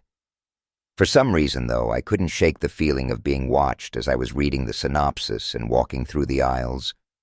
I had this uneasy, tense feeling, but agreed that it was my anxiety taking over and manifesting itself into different forms. I walked back to my car, got in, and as I got ready to leave, I saw that same black truck was parked across from me in the parking lot.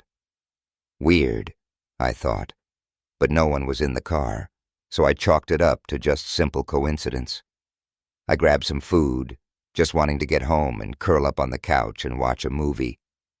I got home, closed the blinds, put my phone on the other side of the couch and turned on the movie Clue and just started eating. About 15 minutes into the movie, I heard a loud noise. It sounded like a car door, but the sound was so loud that it sounded like the door fell off the damn car. 5 minutes later, I heard the same noise. Annoyed, I got up to look out of the blinds, and there was a truck parked directly across the street on the curb in front of my driveway. I rolled my eyes, thinking like, well, I guess I'm not going back out tonight so I don't have to worry about backing out of the driveway. I headed into the kitchen to get more food and felt like I heard it might be raining outside. I didn't think there was supposed to be any rain. I thought that was kind of weird. And then the rain turned into hail, and it sounded like it was smacking off my roof.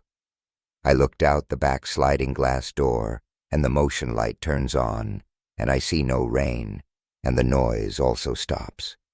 I headed to the front door, opened it, and saw that a person was standing at the truck, aiming something at my house.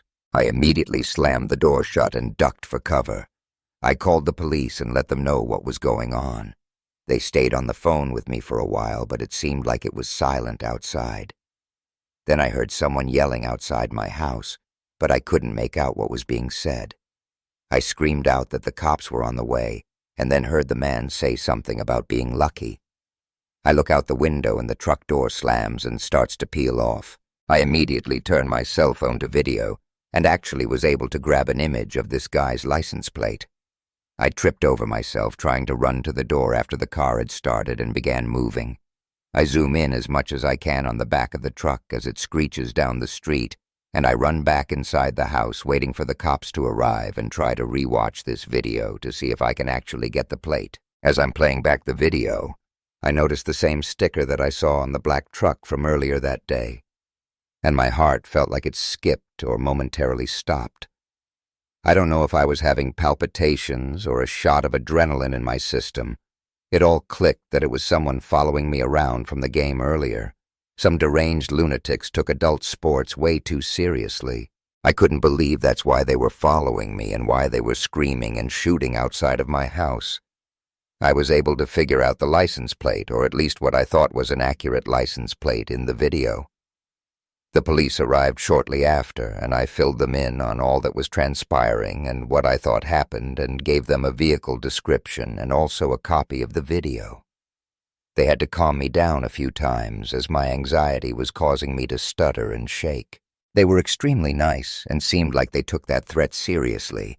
The cops did an inventory of the damage to the house and came back to me and said that thankfully it looked like it was only paintballs and maybe a pellet or a BB gun as well. There was paint, but it also looked like some small indentations on the siding that would have been made by a BB gun or something similar to it. It made me feel better a little bit that someone wasn't shooting an actual gun at my house, but it still took me a very long time to get over the incident. I never heard anything back from the police, which I thought was surprising, but I'm honestly glad that I never have to deal with that person or that interaction ever again. After it happened, I just wanted to forget and not have to deal with that person or an escalation of the incident ever again, and I never officiated any other game. These days I just stick to pick up baseball or open gym nights with my friends. I'd be interested if anyone else has had any crazy experiences with a fan or player from an adult league. Feel free to reply to this story below and let me know what happened to you. And if you want to support me even more, grab early access to all future narrations for just $1 a month on Patreon and maybe even pick up some Let's Read merch on Spreadshirt. And check out the Let's Read podcast, where you can hear all of these stories in big compilations and stay huge on data, located anywhere you listen to podcasts. Links in the description below. Thanks so much, friends, and I'll see you again soon.